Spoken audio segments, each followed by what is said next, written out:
Egunon denoi eta eskerrik asko foro honetara biltzeagatik.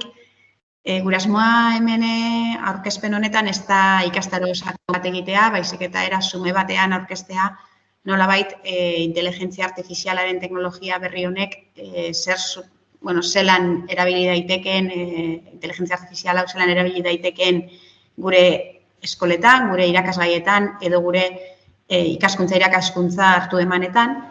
Eta apur bat ere ikustean nondik datorkigun hau eta nora joan gintezke. Hau da, norbait gogo eta bultzatzea eta hartu emana bultzatzea batez ere da. Orduan ikusiko duzuen bezala, azalpen sume bat da eta seguramente gaur hemen esaten duguna bihar edo etzi sarkituta geldituko zaigu edo gelditu da. Baina, balio badigu apur bat horren gaineko gogo eta egiteko guretzako nahikoa izango litzateke. Orduan, hasteko, esan beharra daukagu, inteligentzia artifiziala edo adimen artifiziala ez dela gauza berri bat. Aspalditik existitzen den zerbait da, gertatzen dena da orain era batean eta kakotz artean ulertu nazazuen demokratizatu egin da. Nolabait, erabilgarri jarri da gizartearentzat, ez? Horrek ez du esan nahi era librean erabilgarri jarri denik, ordaindu behar dira lizentziak eta gero ikusiko dugu lizentziarik ez daukasunean zer gertatu daiteken, eta lizentziak ez izateak ere badauzka bere galerak, ez? Baina egia da, erramienta egoki batekin, erramienta egoki bat badaukazu, sarrera izan dezakezu horrelako erramientak erabiltzera. Eta beste gauza nabarmen bat da, inteligentzia artifizial edo adimen artifizial generatibo honek egin duena izan da gure hizkuntzan erantzuten digula, ez? Aurretik ikusten badugu, internetaren garapenarekin, internetak ere eduki zuen, bere momentu, demokratizazio momentu hori, eta esan zen web 1.0-tik 2.0 pasatu ginenean, hau da, erabiltzaile hutzak izatetik, sortzaile izateko aukera eman zigutenean, edo eman zitzaigunean, edo egin genuenean. Eta hemen ere gertatu zaiguna da, inteligentzia edo adimen artifizialak eman digu aukera momentu honetan, gure hizkuntzan eta guk hitz egiten dugun eran, ez bakarrik hizkuntzan baizik eta hitz egiten dugun eran, erantzun egiten digula, erraztasun hori eman digu. Eta horrek egin duena izan da, erabiltzea ere, beste era batean erabiltzen hasi garela. Nik esan ditut filmena pasatu, Mikelek pasako ditu, orduan pasako dugu horrengo filmenara. Gai honen gainean aspaldi ikertu da eta jakintza arlo ezberdinetatik, baina eta niri beti gustatu zaidana edo nik uste dudana garrantzitsua dela da gizakiok beti makina adimentzuak sortzeko ametsa izan dugula. Ez da gauza berri bat, egia da orain dela urte gitxi OpenAIak eta zabaldu zuenean inteligentzia generatiboa erabiltzeko bide hau hurbildu egin zitzaigula, baina aspalditik bai literaturan, bai zineman, bai mitologia ezberdinetan agertzen dira eta ikusi ditugu makina inteligente hauek sortzeko amets hori. Horretarako sortu dugu bideo txikitxo hau, orain ikusiko duguna, gazteleraz dago, barkatuko diguzue, baina hau da gero kontatuko dizuegu zergatik dagoen gazteleraz bakarrik. Jarri badezakezu. Los seres humanos hemos soñado con crear máquinas que piensen y actúen como nosotros. En la mitología griega encontramos a Talos, un gigante de bronce que protegía la isla de Creta. Este autómata, forjado por el dios Hefesto, es uno de los primeros ejemplos de nuestro deseo de dar vida a lo inanimado. La fascinación por las máquinas inteligentes no se detuvo allí. En 1495, Leonardo da Vinci diseñó el caballero robótico, una armadura mecánica capaz de moverse por sí sola, una maravilla de la ingeniería renacentista. En 1612, Miguel de Cervantes nos presentó en El Quijote la cabeza de bronce parlante, un autómata que podía responder a preguntas, anticipando así el concepto de inteligencia artificial. La literatura ha sido un terreno fértil para estos sueños mecánicos. En 1818, Mary Shelley escribió Frankenstein, una historia sobre la creación de vida artificial que ha resonado a lo largo de los siglos. Y en 1968, Arthur C. Clarke nos llevó al espacio con 2001, una odisea del espacio, presentando a HAL 9000, una inteligencia artificial avanzada y enigmática. La ciencia moderna ha hecho realidad muchas de estas fantasías. Hoy en día, tenemos robots que pueden realizar tareas complejas y sistemas de inteligencia artificial que pueden aprender y adaptarse. El impacto de estas máquinas inteligentes en nuestra sociedad es inmenso y su futuro promete aún más innovaciones sorprendentes. Bueno, hau bideoa bera, bideo inteligentzia artifizialarekin egin dugu, eta horre egin duguna izan da guk sartu guken euskan datuak, ez? Guken euskan datu historiko horiek edo literaturari dagozkionak eta ikusi dugun bezala, beti arlo ezberdinetatik pentsatu da edo gizakiak pentsatu egin du, gogoeta egin du makina mota hauek sortzeko. Eta horre topatu dugu Kijotea, edo gaude beste hainbat, badiez 1995ean Leonardo da Vinzik ere sortzen du bere kaballero robotikoa, ez? Eta horre ere, horrek mugimendu ezberdinak egin zitzakeen, gizakia izango balitz bezala. Osea, nolabait gizakiak beti ukin dugu hori, edo nahi hori, sortzeko robot, makina bat, gu gizakion antzeko gauzak egiten dituena, edo gizakion gauzak egiten dituena. Horre, garrantzitsua da 1952an, adibidez, Círculo Vicioso Isaac Asimoven obra, berak zehazten ditu, orain arte robotikari dagozkion 3 legeak edo 3 oinarriak, ez? Eta dira, robot batek ez dio gizaki bati min egingo akzio ezagatik, eta ez du utziko ere akzioaren bidez gizaki batek min hartu dezan. Bigarrena da, robotak gizakiak emandako emandako ordenak edo aginduak jarraituko ditu, kasu bakar batean ezik, aurreko puntua edo aurreko legearen aurreko puntua apurtzen danean. Eta azkenengoa da, robot batek bere existentzia babestuko du beti, aurreko 2 puntuak kolokan jartzen ez diren bitartean. Hortik hasitan ikuste dut hortik daukagula inteligentzia artifiziala edo adin artifizialari buruzko gogoetaren hasia nola baitez. Pasatzen gara horrengo zerbinara. Hasi hori hor dago. Guk lehen esan dudan bezala, nahiz eta adimen artifizial generatibo orain egindan popularizatu nola bait, aspaldi danik bizi gara makina adimentzuen artean. Hor badauzkagu hainbat adibide, ez? Badaukagu telefono mugikor bat, nola baita adimentzua edo danerarik, ez? Smartphone bat. Badauzkagu kotzeak, badauzkagu adimen artifiziala erabiltzen dutenak hainbat funtzio egiteko, domotikako funtzioak, badauzkagu hainbat eta hainbat erlojuak, kirola egiteko ere kontabilizatzen dizkiguten hainbat atal, eta horrek guztiak egunero gure bizitzan sartuak daude. Orduan, hortik datorkigu ere adimen artifizialaren erabilera eta adimen artifiziala bera hezkuntzan sartzeko beharra pasatzen badugu hurrengo zerera. Egunero erabiltzen dugulako eta etengabe sortzen ari direlako adimen artifizialari lotutako erramientak. Egunean, ehundaka esango nuke, erramienta sortzen dira adimen artifiziala oinarri dutenak. Hala ere, zer dan adimen artifiziala, galdetzen digutenean, aspaldidanik ja hainbat adituk, hor, erratu nahiz barkatu edazue komo definen, hor, gaztelera sartu dut.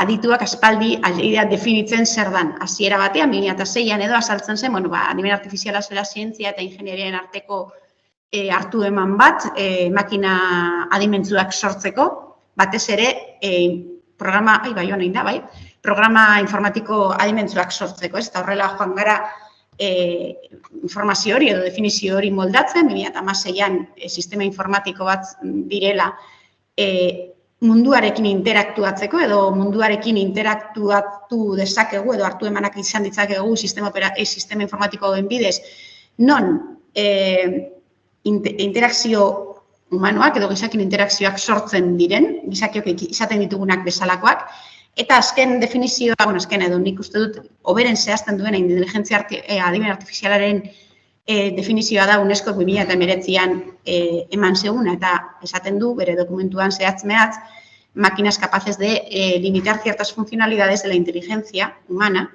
incluyendo características como la percepción, el aprendizaje, el razonamiento, la resolución de problemas, la integración lingüística e incluso la producción de trabajos creativos. Hau da, inteligentzia artifizialak egiten duena da, gizakiok egin ditzakegun gaitasun asko dauzka, ez? Egin ditzakegun gauzak egin ditzake erronkak ebatzi. interazio linguistiko zuzena izan, gure hizkuntzan eta gure erregistroan hitz egiten digu. Eta hori da, horretik esan dugun bezala, hori da, benetan erakargarri egiten diguna, ez? Guk berarekin daukagun elkarrizketa, da gizaki batekin izan genezaken elkarrizketa bat. Arrazonamendua edo egin dezake, arrazonatu, argumentatu dezake zergatik gauza bat bai eta zergatik ez, baina gero ikusiko dugun bezala, eta Mikelek azalduko duen bezala, kontu handi zibili behar gara, ze ez du beti egia esaten, ez du beti benetako informazioa ematen, eta batzutan programatuta dago beti erantzuteko. Hortaz, kontu handi zibili behar gara ematen dizkigun erantzunekin. Eta baita ere sortu ditzake gauzak, testuak sortu ditzake, irudiak sortu ditzake, bideoak lehen ikusi dugun bideoa bezala, baina ez dauka gaitasun kritikorik, ez dauka kompetentzia kritikorik. Ez da gai bereizteko askotan, benetakoa eta gezurratakoa, edo ez da gai bereizteko ironia eta ez ironia, eta horretan da gizakiok ezinbestean erabileran gure gaitasun hori zehaztu behar dugun momentua. Hau da, inteligentzia artifizialak badauzka gizakien gaitasun antzekoak, baina batzuk ez. Eta horien artean nabarmenenak dira gaitasun kritikoa eta eserretik sortzeko gaitasuna. Inteligentzia artifizialak beti behar ditu aurreko datuak, aurreko zerbait sortzeko, zerbait berria kakotzartean sortzeko. Ez da gai, ezer ez dagoenean zerbait berria sortzeko. Ez da kreatiboa nola bait. Bai? Pasatzen hurrengo filminara. Baina, lehen esan dugun bezala, etengabe gure egunerokotasunean dago, gero eta hurbilago daukagu, eta egia da gure bizitzan, bizitza bai sozialean eta baita akademikoan edo ikasketa prozesuetan lagundu dezake eta erronka berriak sortzen dizkigu eta badaude ere ez dugu ezer isilaraziko, ez gaude ezer isilarazteko, badaude ere hainbat arrisku inteligentzia artifizialarekin lotuak, edo erabilerarekin lotuak. Hala ere, inteligentzia artifiziala lotzeak zerera, gure, hemen ere gazteleraz, bi aldiz erratu naiz, markatuko didazue, bueno. Markatuko didazue, baina egin ditugu bi zera aurkezpen, bat euskaraz eta beste gazteleraz, eta batzuetan nahaztu egin ditut ematen du. Bueno, barkatu. Hori da, orduan, zergatik sartu behar dugu inteligentzia artifiziala, sartu beharko genuke inteligentzia artifiziala gure unibertsitateko ikaskuntza irakaskuntza prozesuetan. Bueno, hor badauzkazue batzuk, ez? Badaude, ikaslearen ikaskuntza pertsonalizatu egiteko erramienta potenteak eta argiak eta eraginkorrak ematen dizkigulako. Hau da, gai izango gara, 200 ikasle izan da ere gelan, aldi berean ikasleak jardun berdina egiten ibiltzea, jardun berdina edo jarduera berdina gai baten gainekoa, baina adibidez maila ezberdinetakoa. Edo bakoitza pausuak maila ezberdinetan joango dana egiten. Edo bide ezberdinak hartuko dituena, beraren, nolabait gogoeta egiteko moduarengatik dana dalakoa. Eta horrek, aldi berean guk ikusi ahalko dugu, ez dakiz 120 gelditu dala geldi, ez dakit nor dala, izen abizenekin, gelditu da edo pausatu egin da atal honetan, hurbilduko naizia zer gertatzen zaion. Zergatik ez doan aurrera, edo zergatik atzera egin duen, eta orduan bakoitzari erantzun egoki bat emateko aukera izango dugu. Bai, gaitasun ezberdinak ditugulako, eta baita ere momentu ezberdinak ditugulako bizitzan, eta ikaskuntza irakaskuntza prozesuan horrek ere badaukalako eragina. Egia da, eukingo dugula ere, badaukagula ere, sarrera, hainbat eta hainbat informaziora sarrera, liburutegi inteligenteak eta hainbat sarrera informaziora, eta sarrera hori oso intuitiboa da, galdetu eta erantzun, nire hizkuntzan. Hori bai, sarrera izateko behar ditugu erramientak erabiltzeko aukera izan, erramienta teknikoak, beharrezko ordenagailuak edo tabletak edo dana dalakoa, baina erramientak izan, eskuragarri izan, eta gaitasuna izan, era kritikoan eta arduratzuan erabiltzeko. Horretarako, gaitu egin behar ditugu ikasleak, eta gaitu egin behar gara gu ere irakasle bezala. Efikaziara handituko da, nolabait. Hor badaude ikerketak eginda, eta badaude hainbat eginda ikerketa batzuk, eta egia da, inteligentzia artifizialak pertsona batek egiten duena adibidez lan administratibo automatikoetan, askoz ere arinago egiten du, oso minutu gutxitan edo oso segundu gutxitan egiten du, eta horrek aurreztuko dio, adibidez, irakasleari denbora asko gai hoietan edo administrazio lan hoietan aurreztuko duen denbora hori beste gai batzuetan erabiltzeko.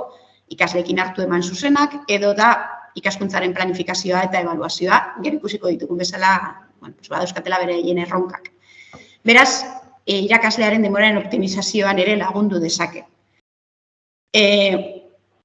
Hor, beste, badaude horre innovazioa eta etorkizuna, ezinbestean, enpresak edo etorkizuneko beste hainbat, nik uste dut, alor guztietan inteligentzia, adimen artifizialak izango duela bere sarrera. Eta ezinbestean, gure ikasleak profesional bide horretan, baina baita ere gizaki edo ciudadano kritiko, izateko edo biztanle kritikoak izateko bide horretan, ezitu behar ditugu erramienta hau barruan izan da. Erramienta bat gehiago da. Hau da, liburua den bezala, liburuak diren bezala, boligrafoak diren bezala, blogak izan ziren bezala, eta beste hainbat eta hainbat gauza izan ziren bezala. Erramienta bat gehiago izateak zen nahi du, sartu egiten dugula, erabili egiten dugula, ikasi egiten dugula erramientaren gainean, baina ez duela bestea baztertu behar derrigorrez. Eta ez du baztertuko, ez da euneko eunean gizaki baten gaitasunak ez dauzka. Horrez gain, sortzen dizkigu erronka ezberdinak. Erronka ezberdina artean, pasatzen badugu filmina, dauzkagu hor aipatzen direnak, ikerketak aipatzen dituenak. Bata da, ez dela panazea bat, ez da panazea. Ez du aldatuko, ez da irtenbide magiko bat, eta ez da, derrepente ez da dana aldatuko erabatean, sinolaz ere. Baina erabili dezakegu erramienta hau ikaskuntza prozesuak hobetzen laguntzeko edo pertsonalizatzen laguntzeko, eta baita ere ebaluazioaren gaineko, ebaluazio erronka handi bat izango da, ebaluazioaren gaineko gogoeta sakon bat egiteko eta gauzak aldatu alizateko, hobera eta beste batzuk mantendu alizateko. Egia da, ezinbestean lehen esan dugun bezala, ez bakarrik profesionalak izateko, baizik eta hor bai Siemensek eta beste aditu batzuk azaltzen ari dira, ikasteko, informatzeko erabiltzen badugu modu berri hau, ikasteko ere moduak aldatu egingo dira. Ez dugu, baina hori aldatu da, historian zehar ere askotan, egia esan, teknologia erramienta bat sartzen danean, o sortzen danean, ez da hezkuntzarako sortzen. Erramienta teknologiko bat sortzen da, teknologiaren garapenerako, eta adimen artifiziala ere horrela sortu da, ez da sortu hezkuntzarako. Egiten duen hezkuntzak da, erramienta horiek gero hezkuntzan sartu nolabait, ez? Adaptazio bidez, erabilera, ezinbestean, gizakiok erabiliko ditugu, edo erabiltzeak, edo ez erabiltzeak, edo ez aukera izateak erabiltzeko, arrakela ezberdinak sortzen dituelako, eta hor dago bestea, ez? Arrakela digitalak sortzen ditu ezinbestean gero arrakala sozialak, genero arrakalak eta bestelako arrakalak. Hortaz, erramienta hau erabiltzeko aukera izatea eta era egokian erabiltzeko, era arduratsuan, etikoan eta teknikoki erabiltzeko gaitasuna izateak eta ez izateak, bien arteko arrakala sortu egingo da. Gure unibertsitate bezala edo hezkuntza unibertsitario bezala lortu behar duguna da arrakala horien gutxitzea edo kentzea nik eta gehien, ez? Horretarako erabili egin behar dugu, baina ez bakarrik erabili ikasteko, baizik eta jakin zer gertatzen den adibidez gure datuen kudeaketarekin, guk erramienta hauek erabiltzen ditugunean, datuak eskaintzen dizkiogu erramientari. Nola kudeatuko dira datu horiek? Jakin behar dugu zer gertatuko da gure datu horiekin, zer gertatuko da eta zerri ematen diogu guk baimena.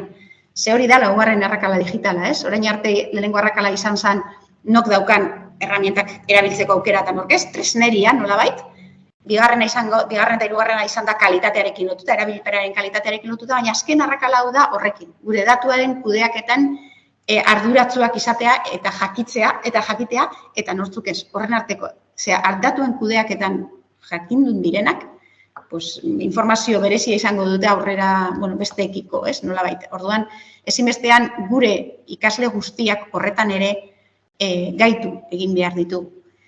Batez ere, adimen artifizialak ekonomian eta lanetan, zati garrantzitsu asko aldatu ditzake. Horrek ez du esan nahi, aldatzeak, informazioak diren arabera edo literaturak diren arabera, 80% lan eremu ezberdinetako lan postuen 80% aldatu egingo da. Horrek ez du esan nahi desagertarazi egin behar denik, baizik eta aldatu. Hortaz, gure ikaskuntza eta irakaskuntza prozesuak ere horretara bideratu behar ditugu. Izan daitezen, batez ere, kritiko eta arduratzu erabilpenean. Eta gero, gai ere teknikoki erabiltzeko. Urrengora pasatzen bagara, urrengo filminara, ikusiko dugu, hau dela Gartnerrek zehazten duen zikloa edo ez, zikloa. Edo zein herramienta digital sortzen danean, herramienta emergente edo olako sortzen danean, bai blogak sortu zirenean interneta web 2.0, sortu zirenean Wikipedia, sortu zirenean MOOC, zera hoiek, plataforma horiek, beti dago momentu bat, eta hor daukazu egoian markatuta, puntu algidoa edo goiko puntura hiltzen garen, eta hor da, espektatiba handienak sortzen dituena da. Espektatiba gehien dauzkagu, honek, aldatu egingo du, gure egiteko era guztiak aldatuko ditu, MOOCak goratzen dut, momentu batean esaten zuten unibertsitateak, desagertu egingo zirala unibertsitate presentzialak, eta ez da gertatu. Inolaz ere ez da gertatu. Baina MOOCak ez dira desagertu, hor daude. Baina, erabiltzen dira beste era konkretu batzuetarako edo ikaskuntza prozesu konkretu batzuetarako. Orduan, goian gaude, espektatiba handiak daude, beldur handiak ere sortzen dira, erronkak sortzen dira, eta hor gaude. Eta momentu honetan, adimen artifizialarekin hor goian gaude. Gertatzen dena da, gero jeitzi egiten dela. Eta jeitziera horretan, hor daukagu ardura orain. Gogo eta sakona egiten badugu, jeitziera hori ez da zertan bebera jeitzi behar. Zeberaino jeizten bada, ahaztu egiten da. Eta hor bai sortzen dira, benetako arrakala horiek aipatu ditugunak.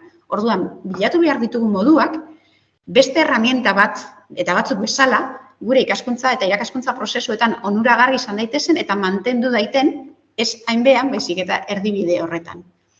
Eta horretarako, gogo eta guzti hauek ere ez, ze orain da buman, nolabait, baina hau ez da desagertuko. Kristo aurreko 480 urtean, Filon de Bizantziok kamarera automatika bat diseinatu zuen, eta gaur badaude olakoak benetan. Hortaz, ez da desagertu, hainbat mendetan zehar, orain ere ez da desagertuko. Aurrera jarritzen badugu, baina ez desagertze horrek, inpaktuak dauzka eta onurak eta erronkak ekartzen dizigu unibertsitateko gure irakaskuntza prozesuetan. Hor badauzkazue batzuk.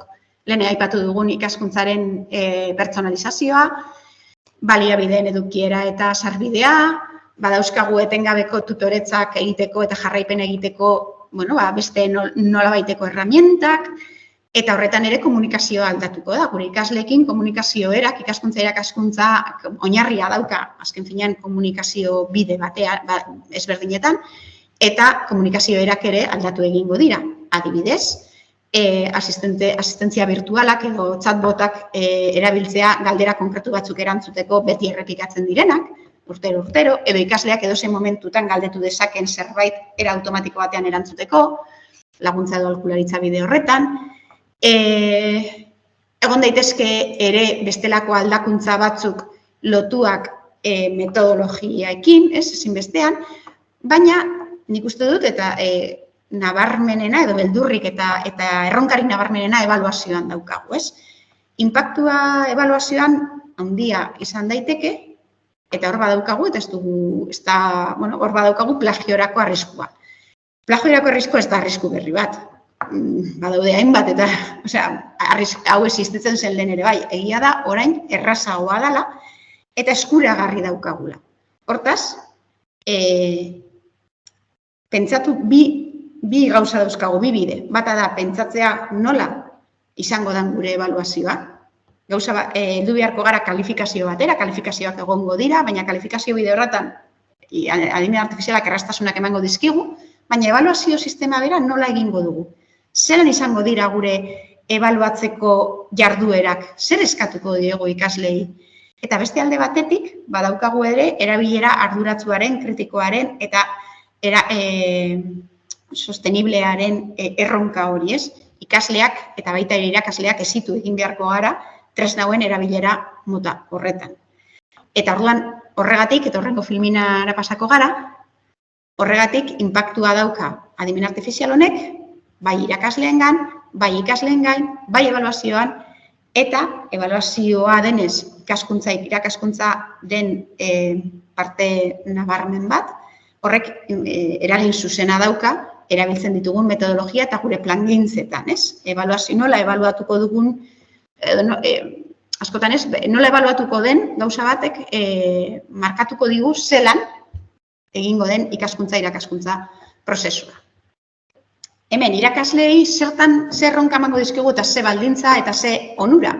Bueno, emango dizkigu, aditu talde lanetan lankidetzan ibiltzeko erraztasun teknikoak, ezinbestean uste dut, eta hau bai dala niretzako oso erronka interesgarria eta ezinbestean unibertsitatetik hartu behar duguna, dala proiektuak era interdisciplinarrean edo anitzean sortzeko bidea. Eta ez bakarrik proiektuen, nik uste dut askotan ere gure dozentziaren garapena modu konkretu batzuetan.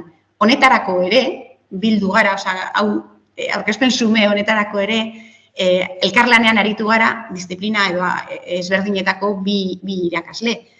Orduan, batak bestearen beharra izan dugulako, ze honek ekarri digun gauzetako bat hori da, adimen artifizialak, da, disiplinen arteko barrerak apurtu egiten direla nolabait. Adimen artifizialaren garapenerako behar dira informatikariak eta linguistak, aldi berean lanean, askotan. Edo beste ambitoetako profesionalak. Orduan hor badaukagu erronka handi bat.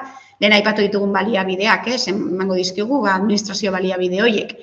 Baina, badauzkagu erronka batzuk. Lehen esan dugun erronka, ebaluazioarena eta feedbackarena. Egia da, inteligentzia artifizialak feedback zuzena eta arina emateko aukera onak ematen dizkigula. Azterketek eta literatura zientifikoak dionaren arabera, feedback bat naiz eta oso sakona izan denboran asko luzatu bada, ez da oso eraginkorra ikaslearengan. Aldiz, naiz eta feedback zumeagoa izan, baina denboran laburragoa izan denez, hartu eman hori, eraginkorragoa da ikaslearengan. Hemen, denbora kontu horiek laburtu egingo ditugu. Gertatzen dena da, ikusi beharko duguna da, zen feedback mota eman nahi diogun ikaslea bakoitzari, zein momentutan eta zertarako. Eta gero ezinbestean beharko duguna da, eta behar duguna da, prestakuntza, baina ez bakarrik ikasleok ere, prestakuntza adimen artifizialaren gainean, eta etengabeko prestakuntza bat mantendu gaitezen eguneratuak, ez? Eta gero etika. Erabilpen etikoa ezinbesteko oinarria da honetan. Etikoki edo etikak zehaztu behar digu erabilpen arduratsu bat, bai ikaskuntza irakaskuntza prozesuan, baita ikerketan ikerlari garen heinean, eta baita ere administrazioari lotutako adibidez datuen kudeaketan ere. Ez dakit Mikel hortik daukadan filmina pasatzeko, ze eskapatu egin zaigu, eta nik ezin dut filmina pasatu. Orain, bai. Ederto eskerrik asko. Orduan, hemen, hau, apropos jarri nuen gazteleraz. Baina besteak ez, Hemen zergatik gazteleraz. Bueno, orain arte ikusi dituzuen filmina guztiak egin ditut inteligentzia artifizial ezberdinak erabiliz. Batez ere, ChatGPT erabilita, eta doako berzioak. ChatGPT edo adimen artifizialaren herramienta guzti hauek ez dira libreak. Eta hori garrantzitsua da jakitea. Ez dira libreak, dira doako zati bat daukate, eta gero, lizentziak ordaindu egin behar dira. Eta libreak ez diren enean, hau gertatu daiteke. Nik hau hasiera batean ingelesez neukan eginda, itzuli nuen gaztelera, eta gero eskatu nion gazteleratik euskarara itzultzeko, eta esan zidan, que se me había agotado. Orduan, ezin nuen itzuli. Eta itzin nuen adibide gisa. Ikusi duzu aurretik, besteak nire errakuntzak izan dira. Baina, ikasleengan ere, ze eraginez, aztertu genuen ze eragin zeukan. Eta ikasleengan dauzka eraginez berdinak. Bata da, sarrera, erabiltzeko aukera izatea. Eta hor, arrakala sozial importanteak ekiditzeko aukera daukagu unibertsitatean. aukera izatea erabiltzeko da behar besteko ekipoak izatea. Egia da, hemen artifiziala mensajeria instantaneotik erabili daiteke, baina badaude gero beste herramienta batzuk, lotuak daudenak ez bakarrik hizkuntza hartu emanekin, baizik eta irudien sorrerarekin, bideon sorrerarekin edo bestelakoekin, horiek erabiltzeko herramienta potenteagoak behar dira, tresna potenteagoak, eta unibertsitateak aukerak emango ditzake ikasle guztiei horre erabilian izateko. Gero, ikaskuntza, guk kompetentziak garatu behar dituzte, baina ez bakarrik kompetentza teknikoak, ez bakarrik, nahiz eta nik oso ondo jakin ChatGPT erabiltzen, bi ChatGPT desagertu daiteke, edo aldatu daiteke, edo atera daiteke herramienta potenteago bat edo behago bat. Nik eukin behar dudan gaitasun digitala edo kompetentzia digitala ez da bakarrik erabilera kompetentzia bat. Baizik eta etengabe ikasten jarraitzeko kompetentzia bat. Ateratzen dela garapen horretan, teknologiaren garapen horretan, gai izateko era autonomo batean eta aurrera egiteko, era autonomo batean ikasten jarraitzeko. Eta ezinbestean ere, beste gaitasunak, aipatu ditugunak lehen gaitasun, zeharkako gaitasun horiek, ez? Gure unibertsitateak badauka eta gero ikusiko dugu zeharkako gaitasunen katalogoa, eta bertan, aurreratuak goaz horretan labait, ez? Badago gaitasun digitalei lotutako atal bat, eta gaitasun digital horien barruan badago ere, erabilera kritikoa, erabilera arduratsua, eta sostenibilidadeari lotutako erabilera egiteko. Bideak eta gaitasunak nola zehaztu ditzakegun, gradu guztietan, zelen aipatu dugun eta gradudun pokoetan. Lehen aipatu dugun bezala, herramienta hauek ez dira bakarrik eremu batzuetako herramientak, edo ez dira eremu profesional batzuetan bakarrik erabiltzen. Herramienta hauek ia eremu profesional guztietan, edo guztietarako daude existitzen dira, eta erabiltzen hasi dira, gero ikusiko ditugu adibideak. Horrekin lotuta, gaitasun horiekin lotuta, etika eta pribatutasuna, gure ikasleak laugarren arrakala digital horretan sartzerik nahi ez badugu, jakin eta barneratu beharko dute bere datuen kudeaketa nola egin behar duten mundu digital honetan, ez? Ezinbestean, datuak zerbait doan denean zuzara horren ordaina, baina horrek zer esan nahi du, ez da bakarrik zure datu pertsonalak, baizik eta zure erabilera datuak adibidez, edo zure, orain zaitu urtetzen hitza, baina da zure ohiturak, erabilera ohiturak, eta ni hasten banaiz, edozein plataforma erabiltzen, beti, momentu horretan doakoa daukadalako, ohitu egingo naiz plataforma horretara, eta nire erraza egingo zait, eta azkenean ordainduko dut plataforma horrengatik. Eta horrek, suposatuko dit ere, gaitasun digitalaren murriztapen bat, ez? Gaitasun guk bideratu dezakegun gaitasun digital hori zabalagoa izan beharko litzateke. Eta, gero laguntza eta asistentzia, eta, lehen esan dugun bezala, ebaluazio, eta zaitu gustatzen asko hitza, baina justo bat, kokotz askoren artean. Ebaluazio automatizatuak egiteko aukera asko errazten du, baina etengabeko ikaskuntza prozesuetan ebaluazioa nola egingo dugun, nola zer eskatuko diogun ikaslei beraien gaitasunak ebaluatu ahal izateko eta beraien jakintzak edo edukiak ebaluatu ahal izateko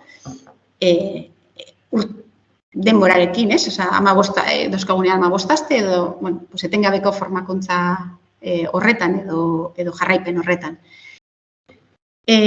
Azken azterketa bakarrik balego, hor bai, eskuz egiten badute, ez dago problemarik, baina aurreko guzti horretan, galdu egiten dugu adibidez etengabe hobetzen joateko prozedura horiek. Eta honetan bai handigan artifizialak lagundu gaitzakela, baina baita ere, erabilen desegokiak egiten badira, horretan badaude zailtasun nabarmenak plagioarekin lotuta, eta nolabait etikarekin lotuta ez, bakoitzaren etikarekin, eta baita ere, besteen datuen erabilpenarekin, besteen informazioen erabilpen desegokiarekin. Eta horretan, ezinbestean ezitu behar ditugu ikasleak, teknologia honek oso haren egiten duelako aurrera, eta guk ezitzen ez baditugu horretan, zailtasun handiz garatuko dituzte beraien karrera profesionalak era egoki batean. Eta pasatzen bagara hurrengora, honekin ebaluazioarekin lotutakoa da, eta hemen, bueno, pues badauzkagu aipatu ditugun onura batzuk, badauzkagu erronka batzuk, eta badauzkagu ere arrisku batzuk. Onuren artean, aipatu ditugu, zen niri gehien gustatzen zaizkidanak dira. Datu volumen handia daudenean, analisia egiteko era erraz batean, oso arin batean, eta analiziak egiten dizkigu, oso arin. Irakaslentzako guztionek lankarga murriztu dezake, eta nik proba batzuk egin dituta bai.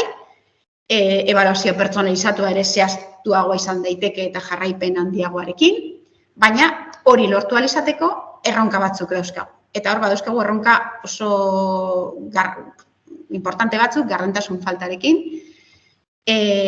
datuen erabilpenarekin, baina baita ere algoritmoen aurreitziekin. Zer esan dut honekin? Bueno, inteligentzia artifizial hauek, edo adimen artifizial hauek, generatiboak batez ere, erabiltzen dituzte aurretiko datuak, ez?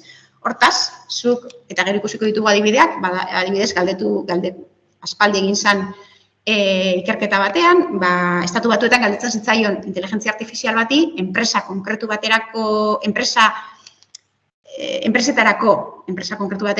nor zan langilerik hoberena, eta inteligentzia artifizial honek, enpresa zan, automozioaren gaineko enpresak ziren, esaten zuen, gizonezko zuri bat, heterosexuala, eta maila erdikoa, edo, holako erantzun batzuk ematen zituen. Ez zegoen emakumerik, ez zegoen pertsona arrazializaturik, ez zegoen erantzunetan inola zere hori. Zergatik? Enpresa horretan, aurretik, olako langileen daturik ez zegoelako edo ez zirelako eragokian erabili. Hortaz, ezinbestean ere, gure ikasleak eta baita gu ere gaitu behar gara, algoritmo horien aurreiritziak kontrolatzen aldatu ditzagun. Eta agertu daitezen emakumeak, agertu daitezen pertsona arrazializatuak edo bestelakoak. Gero ikusiko dugu adibide bat Mikelekin. Eta niretzako arrisku handiak daude batez ere informazio kudeaketarekin, batzutan informazio gehiegi ere egon daitekelako, baina gure ikasleen informazioen datuen kudeaketarekin. Hori arrisku nabarmen bat da, eta hor ere, gero ikusiko ditugu adibideak. Eta ebaluazioak zertan eragiten digu era zuzenean, hurrengo filminan agertzen da, pasatzen badugu, hurrengo filminan metodologian, ez? Gure metodologien, edo irakaskuntza metodologien moldaketan. Honetan, unibertsiadea edo EHU oso handiak eman ditu honetan unibertsiade honek. Eta badaukagu IKD gure eredu pedagogikoa, IKD Iberriruan garatu zana gero, eta honek zehazten dizkigu lehen esan ditugun gaitasun horiek, sortzaile gaitasun hori, sortzaile ez du esan nahi jakinduriaren sortzaileak edo jakinduriaren eraikitzaileak izateko. Ez bakarrik sortzaile ulertzen dugun bezala. Jakinduria eraikitzeko bide horretan garatzen dituzte gure ikasleak gaitasunak, eta baita ere era kritiko edo bide kritiko horretan. Horrekin lotuta, nik uste dut gaitasun edo adimen artifizialak guzti honi ekartzen digu zerbait gehiago sartzea. Lehenengo kompetentzia kritikoaren esan dugu, esperimentazio eta sormen edo kalitatezkuntza hori ere bai, baina honi gehitu beharko diogu babesa. Babesa, erabilerari dagokion erabilera arduratsu horretan, babesa datuik dagokionean, eta batez ere kontzientzia. Babesaren kontzientzia eta kontziente izatea zertan ari garen eta zertarako ari garen.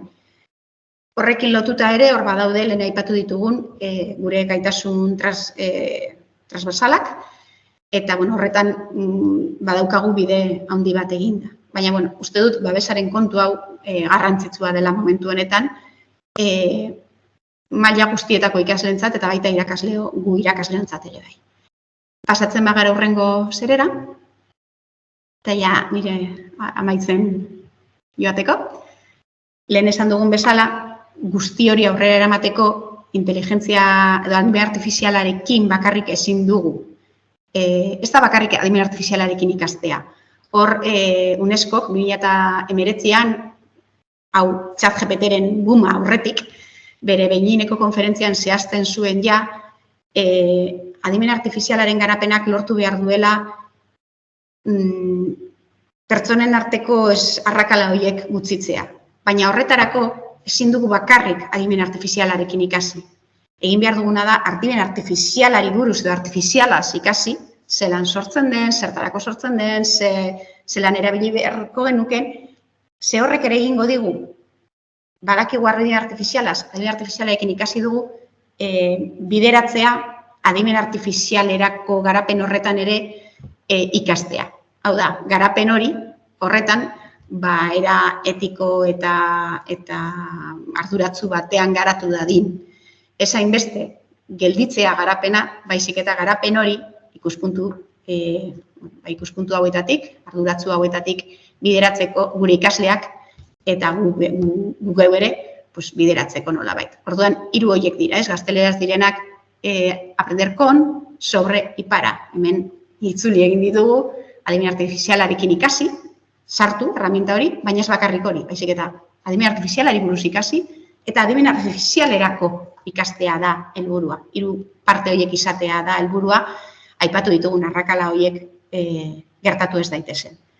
Eta pasatzen bagara hurrengo filminara, guzti honek ekartzen digu, inpaktu zuzena, irakaslegoan, irakaslego horrek duen ikaskuntza prozesuen edo bideratzen dituen prozesuen planifikazioan, horrek ekarriko digu ikaskuntza prozesuaren garapenean ere moldaketak edo adaptazioak edo behar duguna egiteko bidea. Ezinbestean, ebaluazioan ekingo duenak ondorioa, edo ekin beharko lukeenak ondorioa, eta guzti horrek ikaslearen gaitasunen garapenean. Honetan, guzti hauetan, ezinbestean, erabilera etiko arduratsua, kritikoa eta segurua bultzatuz. Horretarako, oraingoz, adimen artifizialarekin lotuta eta hezkuntzarekin lotuta, badaude lege orokor batzuk Europa mailan, adimen artifizialaren erabilpen orokorraren gainean, eta gero badaude, eta hor ikusten duzue, directrices éticas sobre el uso de la inteligencia artificial y los datos en la educación y formación para los educadores, badaude horrelako dokumentu ezberdinak, bai Europar Batasunak, baita UNESCO, gero badau beste erakunde batzuk plazaratu dituztenak, baina garapenean gaude. Eta horgo, importantea da gogo eta sakonak egitea.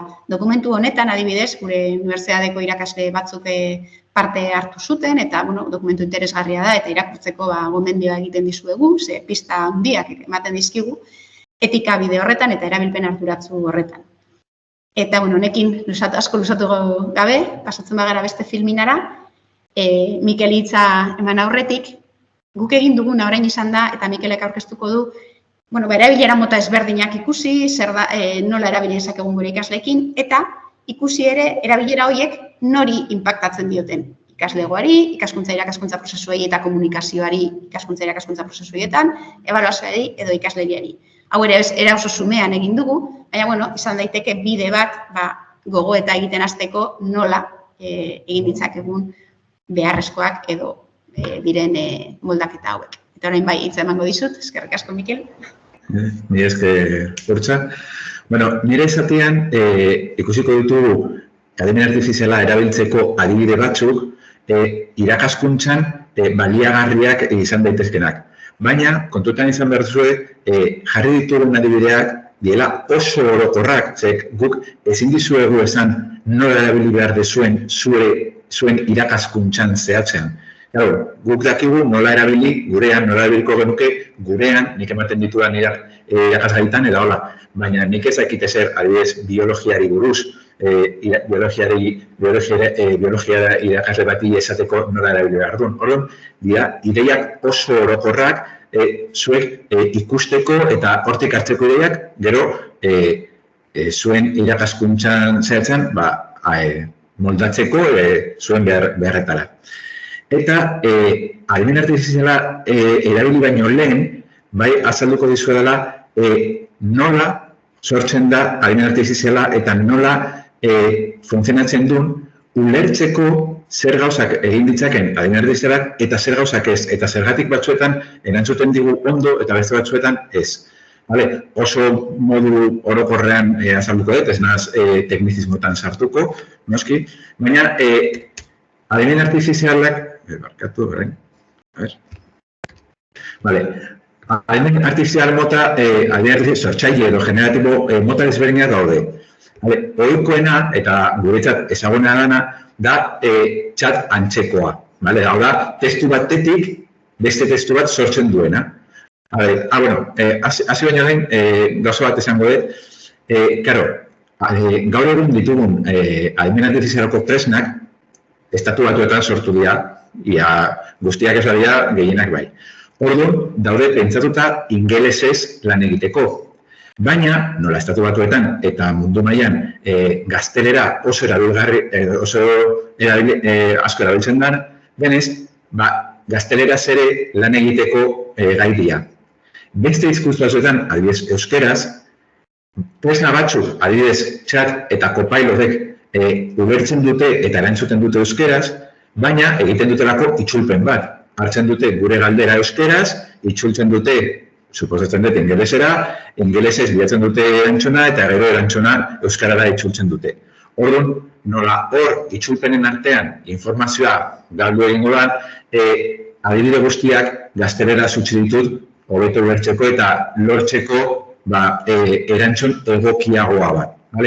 Hori ChatGPT eta Copilotekin. Geminik, adibidez, oraindik ez duzten euskaraz galderak egiten. Hor bakarrik gazteleraz edo ingelesez.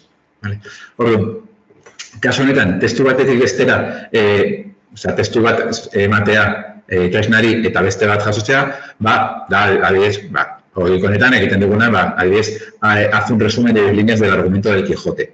Eta berak, nola, Quijote ezagutzen du, egiten du hor laburpen hori.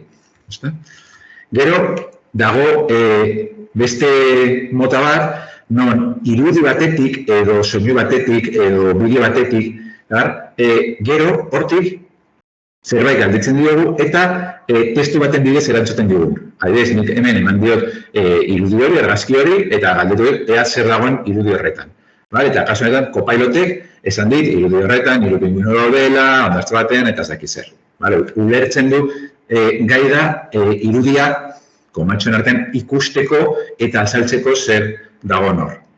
Eta gero, hirugarren mota ohikoena da multimedia bat sortzea, hau da, irudi bat sortzea, edo bideo bat, edo auskalo, testutik abiatuta. Adibidez, nik hor eskatu diot, irudi bat egiteko, ume batekin, globo batekin, pintxau, orain ez da delatzen euskaraz pintxau. Globo pintxau batekin, eta berak sortu dit hor 3 argazki. Eta, fijatu, nola adimen artifizial honek, kasu honetan da Copilotek, badaki globo bat pintxau dagoenean, umea triste dagoela. Eta horrela irudikatu ditu umeak irudietan. Ez daude pozik. Hori importantea da jakitea, ze punturaino da gai ikusteko, jakiteko nola egon behar dian ze emozio jarri behar dion irudietan dagoen pertsonei. Eta mota hauek, adimen artifizialeko sortzaile mota guzti hauek oso antzera funtzionatzen dute. Adimen artifizial bat sortzeko, berez ez da adimen artifizial bat, da eredu bat, ditzen diana modeloak. Orduan, beti azten da entrenamendurako erabiltzen den informaziotik. Hor, informazio asko eta asko erabiltzen da, eta hortik informazio horretik, hainbat teknika aplikatuz, sortzen da eredu bat. Eta eredu horretan dago ezagutza. Orduan, eredu horrek ez daki entrenamendurako erabilidan informazioan ez dauden gauzak. Ereduak bakarrik daki informazio horretatik atera duen ezagutza. Eta gero, sortu den eredu hori ezagutzarekin, gero hori entrenatzen da eta fintzen da zeregin espezifikoetarako. Hau da, naiz eta atzetik eredu berdina erabili, sortzen dira tresna batzuk elkarrizketak mantentzeko, sortzen dira beste tresna batzuk irudiak egiteko, sortzen dira beste tresna batzuk bidaiak antolatzeko. Baina guztiak antzera funtzionatzen dute. Hau da, adibidez, testu batetik testua sortzeko dauden ereduak, sortzen dira informazio testuala hartuz, entrenamendu teknika horiek aplikatuz, eta hortik ezagutza ateratzen da, Large Language Model hizkuntz eredu handiak batean deitzen dana. Honen adibideak, adibidez OpenAI dela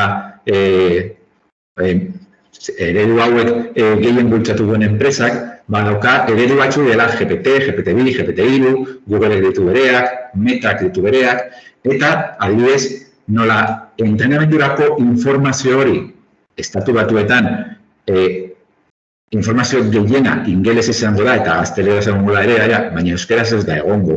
Eta horregatik ez da oso ona euskarazko gauzak egiten, adibidez, EHUko hitz zentroak sortu du latxa eredua, dala, jama eredu batean oinarrituz, euskarazko edukiekin entrenatu duten eredu bat. Euskaraz hobeto lan egiteko, eta beste enpresa bat dago nahiko ezaguna da, Anthropic bere ereduekin. Hori da, testu batetik, beste testu bat sortzeko dauden ereduak. Gero, testu batetik multimedia irudi bat, adibidez, sortzeko erabiltzen dian ereduak, deitzen dira Let's Multimodal Model, edo multimodal eredu handiak, eta hor, entrenamendurako erabilidan informazioa ez da bakarrik testuala, baizik eta argazkiak, bideoak, soinuak eta bar erabilidia ere entrenamendu horretarako. Eta hor, sortu dian eredu batzuk, Let's Multimodal Model batzuk, ezagunak esango zaizu zen da GPT-3.2, GPT-4, azken hilabetean atera dan GPT-4o, Googleek dauka Pan-E, Gemini eta Gemini Advanced, adibidez, Metak dauka Llama 3, eta Anthropic dauka Claude 3, adibidez. Eta gero, beste mota bat dago, dala multimedia sortzeko, baina bideoak eta holakoak. Hor hartzen da informazio multimedia, argazkiak, bideoak eta bar, etiketatuta, adibidez, hor ikusten duzuen argazketan, esan behar zaio goiko argazkia dela katu batek, katu desberdinekoak, bekoak, txakurrenak, eta hortik sortzen den eredua deitzen da difusio eredua. Eta hor, beste eredu batzuk sortzen dira, OpenAI dauka DALL-E 3 eta Sora momentuz ez dago irekita, baina aurkezpen bat egin dute eta kriston bideoak sortzen ditu, ikusiko dugu azkenean zer gertatzen da horrekin, Google dauka imagen eta Stable Diffusion and Midjourney nahiko ezagunak dira argazkiak sortzeko eta holakoak. Hau dira, ereduak nola sortzen dira eredu ezberdinak eta segun eta zertarako erabiliko dian. Eta gero, eredu horiek nahiko oso orokorrak dian, zen hor dauka, adibidez, GPT-3.2 dauka informazio guztia, entrenamendurako erabilidan informaziotik ateraun ezagutza guztia. Eta gero, eredu hori entrenatzen da eta fintzen da gauza desberdinak egiteko. Adibidez, hortik komentatu ditugun ereduen artean, ChatGPT dago entrenatuta GPT-3.2, GPT-4 edo GPT-4o erabiltzeko elkarrizketa batean. Prestatuta dago ChatGPT galderak ulertzeko eta erantzunak bilatzeko, galdera horri erantzunak bilatzeko eta testuaren bidez edo ChatGPT DALL-E 3 erabiltzen duenez edo irudi bat sortzeko. Ulertzeko gure eskaera eta irudi bat sortzeko. Copilot da Microsofteko tresna bat eta Copilotek dago prestatuta elkarrizketak egiteko, horretarako atzetik GPT-4 erabiltzen du, OpenAIk egindako eredua, sortutako eredua erabiltzen du, eta irudiak sortzeko DALL-E 3 ere erabiltzen du Copilotek. Eta Geminik erabiltzen ditu bere eredu dago prestatuta ere elkarrizketak izateko, eta dauka bere eredu propioak, Googlekoak, kasunetan Gemini eta Gemini Advanced. Orduan, adimen artifizialeko tresnei buruz hitz egiten dugunean, gauza bat da, tresna, izan daitekela ChatGPT, dala eredu bat, edo Copilot, edo Gemini, baina importanteena da atzetik duen eredua, erabiltzen duen eredua, ze informazioarekin izan da entrenatuta. Zeren orain ikusiko ditugu adimen artifizialeko ereduen mugak eta akatsak eta zergatik egiten dian. Adibidez, olako eredu batek ezin du ezagutza berria sortu. Hau da, ereduak dakien guztia da entrenamendurako erabilidan informazioan zegoelako. Adibidez, hemen, ChatGPT 3.2 bertsioari galdetu diot, ean nork irabazizun Eurovision aurten.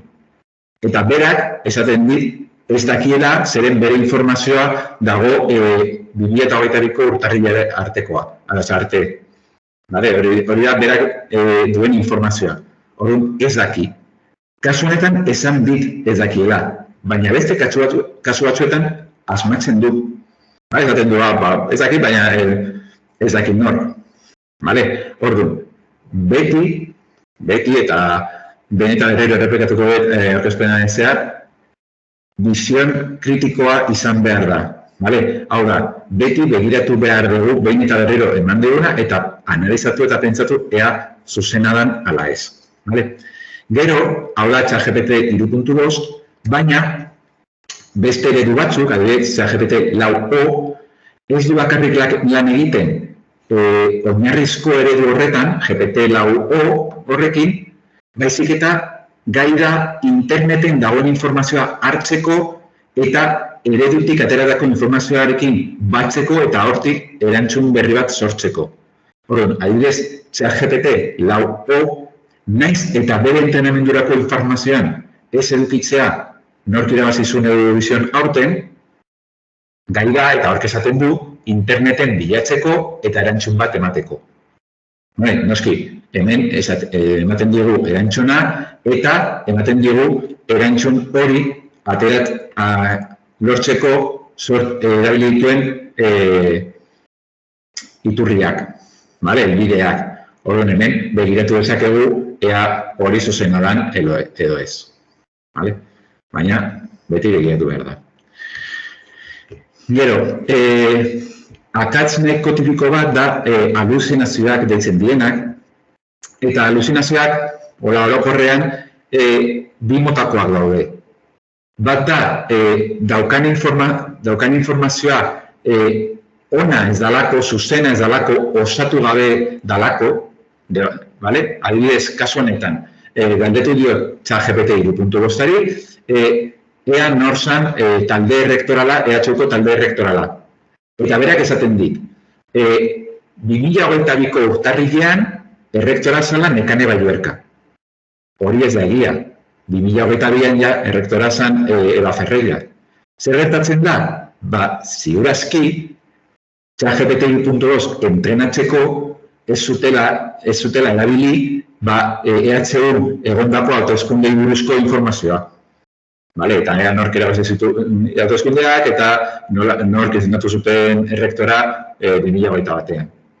Orduan, beraren txat, errektora 2022an errektora jarretzen zuen izaten Nekane Balluerka. Eta hori ez da egia.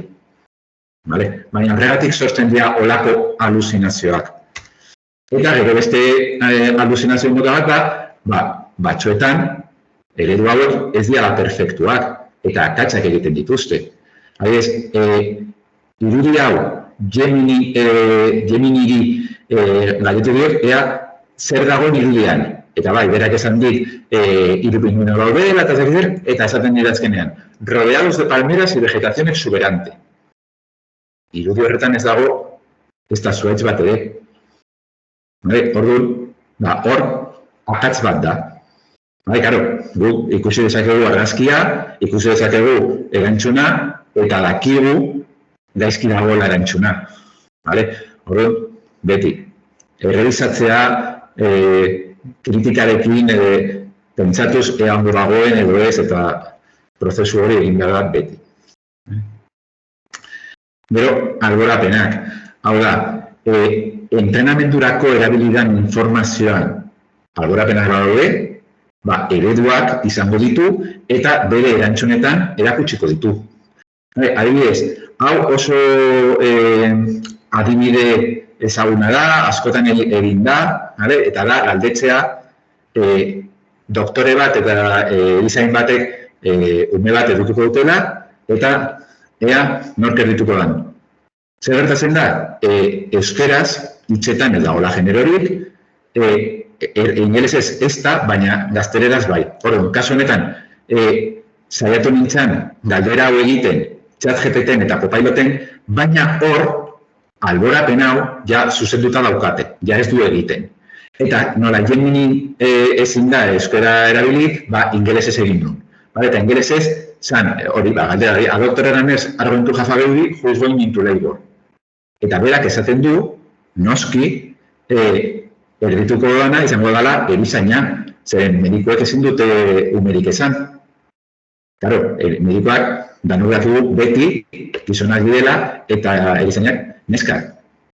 Claro, hori da generoari buruzko alborapen bat, entrenamendurako erabilidan informazioan zegoena, eta kasu honetan Gemini ez dutena konpondu.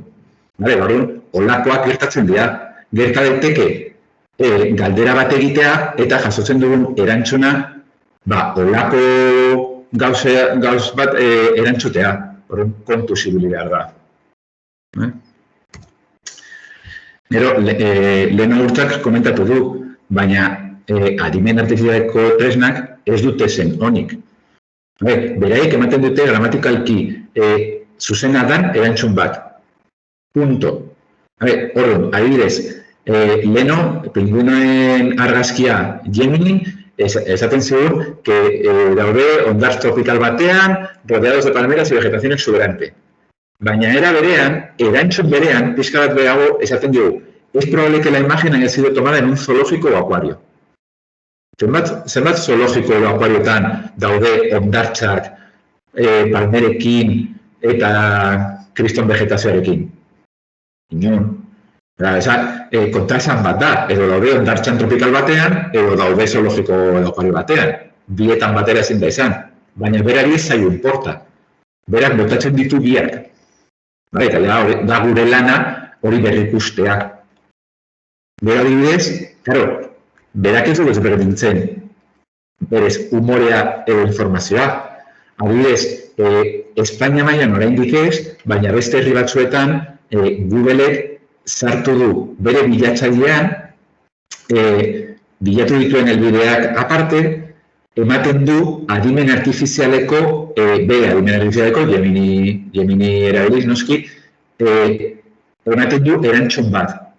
Orduan, probetan egon dira jendeak, eta adibidez neska honek galdetu zion jarri zuen bilatzailean, ea zenbat harri jan behar zituen egunero. Eta adimen artifizialak, Googlekoa erantzun zion, egunero harri txiki bat jatea ona zala, mineralak eta vitaminak hartzeko. Hori noski ez da egia, baina antzeko artikulu bat argitaratu zen The Onion, webgunean, eta The Onion da humorezko webgune bat, da El Mundo Today antzekoa. Baina, Geminiri ez zaio importa, berak ez daki.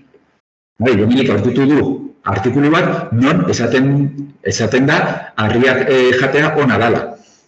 Berak erantzuten du hori. Imaginazazue, erantzunak emateko Twitterren adibidez bilatzen badu. Auskalo zer erantzungo du.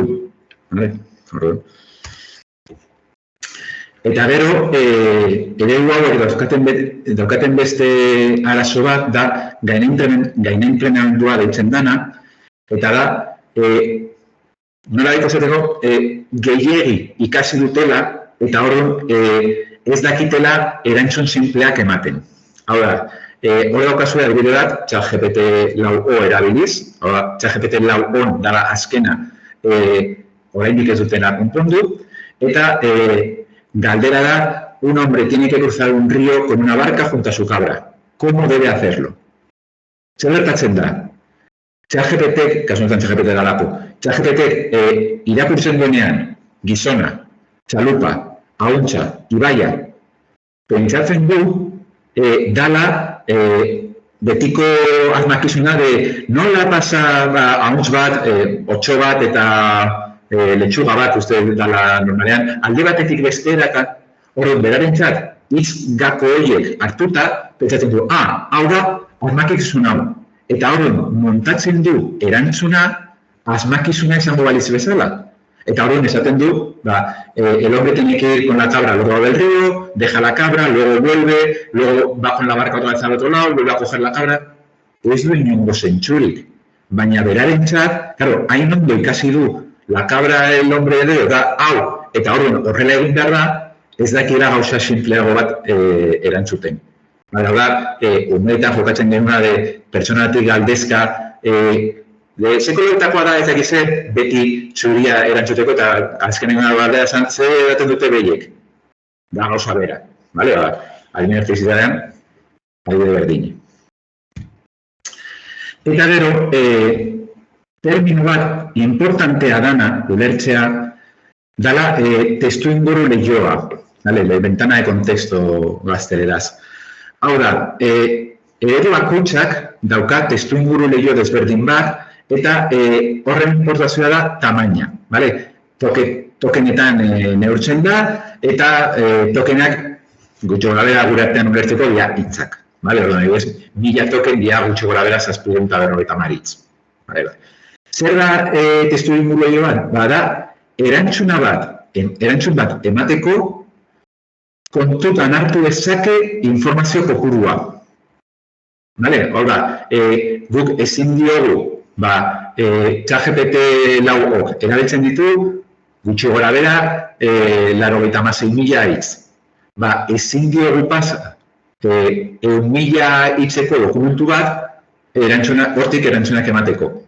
Gehiegi da berarentzat, ezin du prozesatu. Hori da testuinguru lehioaren garrantzia. Baina, oso importantea da ere, ulertzea, chat bakoitzean, elkarrizketa bakoitzean, testuinguru lehio desberdina dagoela.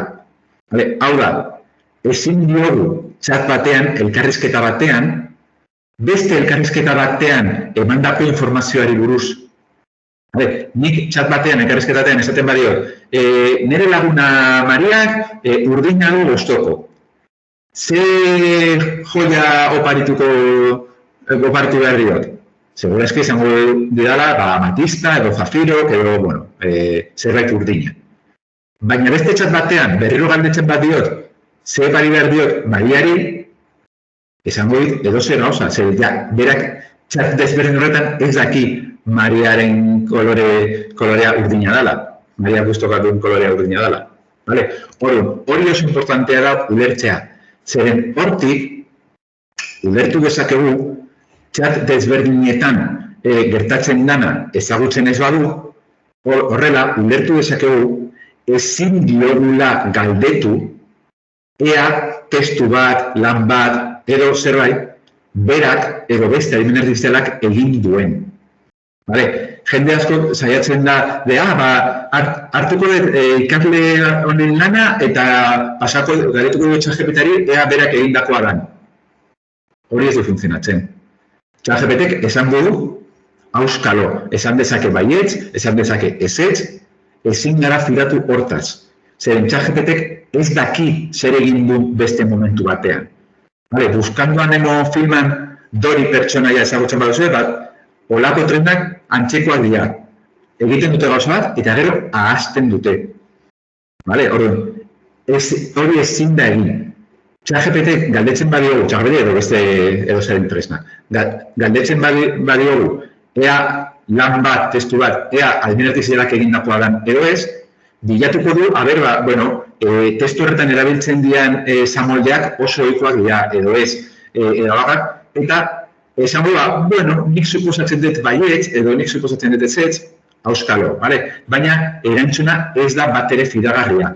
Ez da antiplagio tresna bezalakoa. Antiplagio tresna batek, Turnitin eta horrek, esaten dizute, hau plagio bat da eta hemendik dago kopiatuta. Eta zuk begiratu dezakezu eta konprobatu egia dala.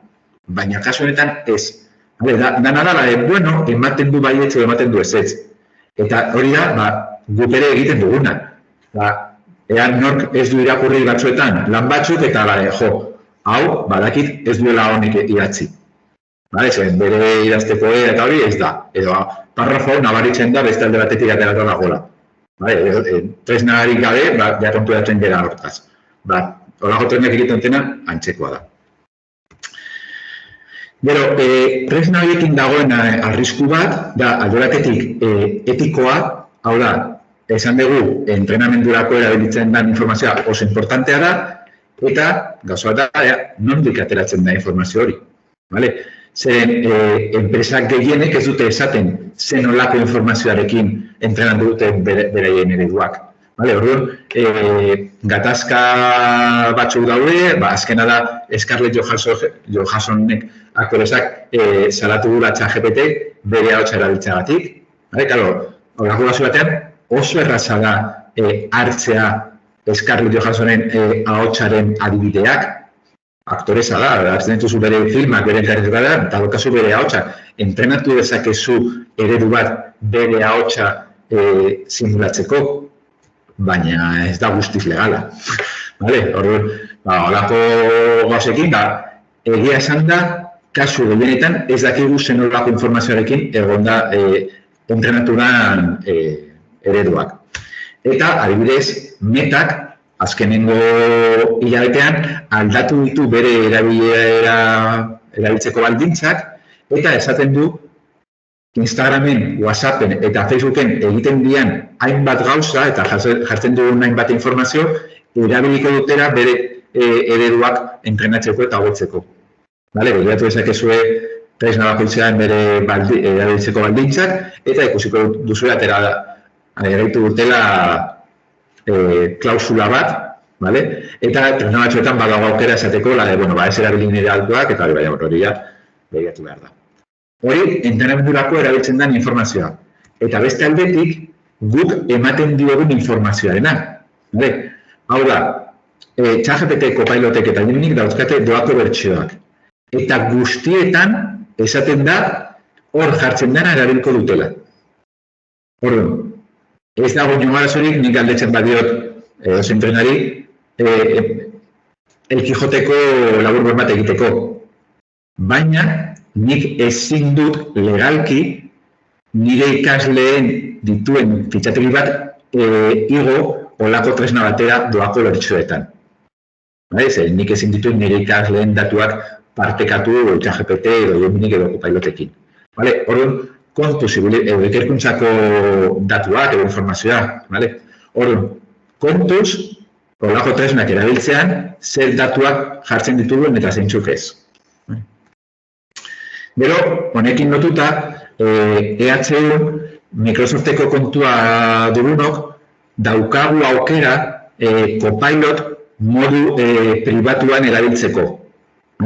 Hau da, copilot.microsoft.com helbidera bagoaz, eta hor kontu korporatiboekin azten baderu saioa, agertuko da hor UPVHU izena, eta hor jartzen duguna da pribatua.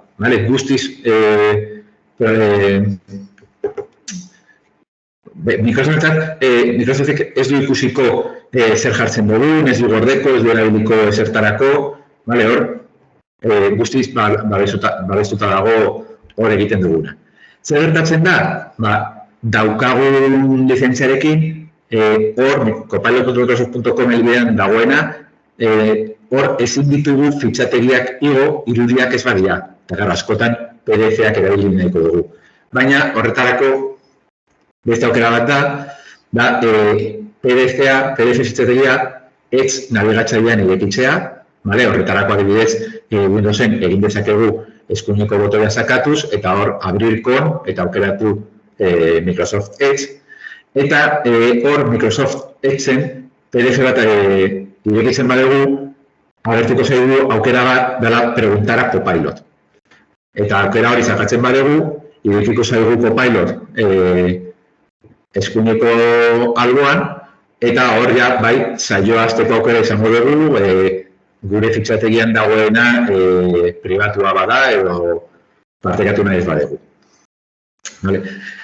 Hau, zan pixka bat de sarrera ulertzeko nola funtzionatzen duen adimen artifizialeko tresnak eta ze arriskoak dituzten eta zer ez eta kontuan ibiltzeko. Orain, hasiko gara adibideekin de nola erabili. Adibideak, hasieran esan dudan moduan, oso orokorrak izango dian, da bakarrik ideiak hartzeko. Gero, norbaitek bere irakaskuntzan zerbait berezia egin nahi badu, pentsatu beharko du, nola aplikatu, nola egokitu, egin ateralako adibideak. Baina oso adibide orokorrak izango dira, teknikoak izango, ideiak. Orduan, hasteko eta lehenengo ideia da, adimen artifizialak laguntzen du. Baina da, laguntzaile pertsonal baten antzeko tresna bat, baina bere lehenengo lanegunean. Orduan, bai, gauzak egiteko eskatuko dugu, baina fidatuko gara hori erabizatu gabe? Ez, ezta? Orduan, beti, adimen artifizialak erantzuten duena, berrikusi behar da, eta ikuspegi kritiko batetik aztertu ea ondo dagoen egokia dan edo ez. Hasteko, importantea da eskaerak egiterakoan promptak deitzen dienak zenbat eta testuinguru handiagoa eman, zeren erantzuna orduan eta egokiagoa izango da. Hau da, hemen aurkezpenean daukazue hiru adibide, lehenengoa da galdera oso orokor bat, que es la IA generativa, ematen dit erantzun bat, baina gero, kontestu gehi ematen badiot, adibidez, behan dagoen adibidean, explícame qué es la IA generativa como si tuviese 10 años. Orduan, bere erantzuna egokitzen du. Claro, imagina que tienes un amigo imaginario muy inteligente que puede inventar cosas. La IA generativa es como un robot súper creativo. Pero, niretzako, eskatzen diot, niretzako laburtzea, explícame qué es la IA generativa teniendo en cuenta que tengo conocimientos avanzados de informática. Eta orduan, jasartzen da, oinarrizko fundamento teknikoetan, modelos generativos eta holakoetan. Orduan, testuingurua zehatzagoa bada, erantzuna egokiagoa izango da. Orduan, ez duzu helbururik izan kriston txapa botatzea galderan bertan, azaltzeko ahaldezuen modu honenean zer nahi dezuen. Horrela, berak jakingo du hobeto nola erantzun. Horrein ja, erabilerak dozentziarako, irakaskuntzarako, adibidek laburpenak sortzea, edo funtziosko ideak ateratzea, eta holakoak. Kasu honetan, pasa diot liburu bat PDF-en dagoena, eta eskatu diot 10 lerroko laburpen bat egiteko. Laburpen egin du, ez 10 lerroetan, batzuetan holakoak gertatzen dira, ezin du, ez dakit zergatik, baina berak ezin du 10 lerroetan laburtu. Naiz eta esan 10 lerroetan izan behar dela, ez du egiten. Moldatu beharko nuke erantzun hori 10 lerroak behar baditut bai ala bai.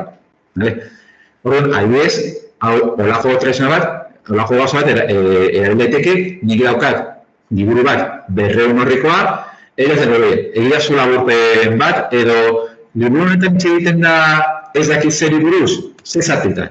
Eta bera erantzuteko liburu osoa irakurri gabe. Eta gauzak, eta non agertuko da hitza, eta non agertuko, holako galderak egitea laguntzen digu informazioa ateratzen liburetatik edo euskalo nondik.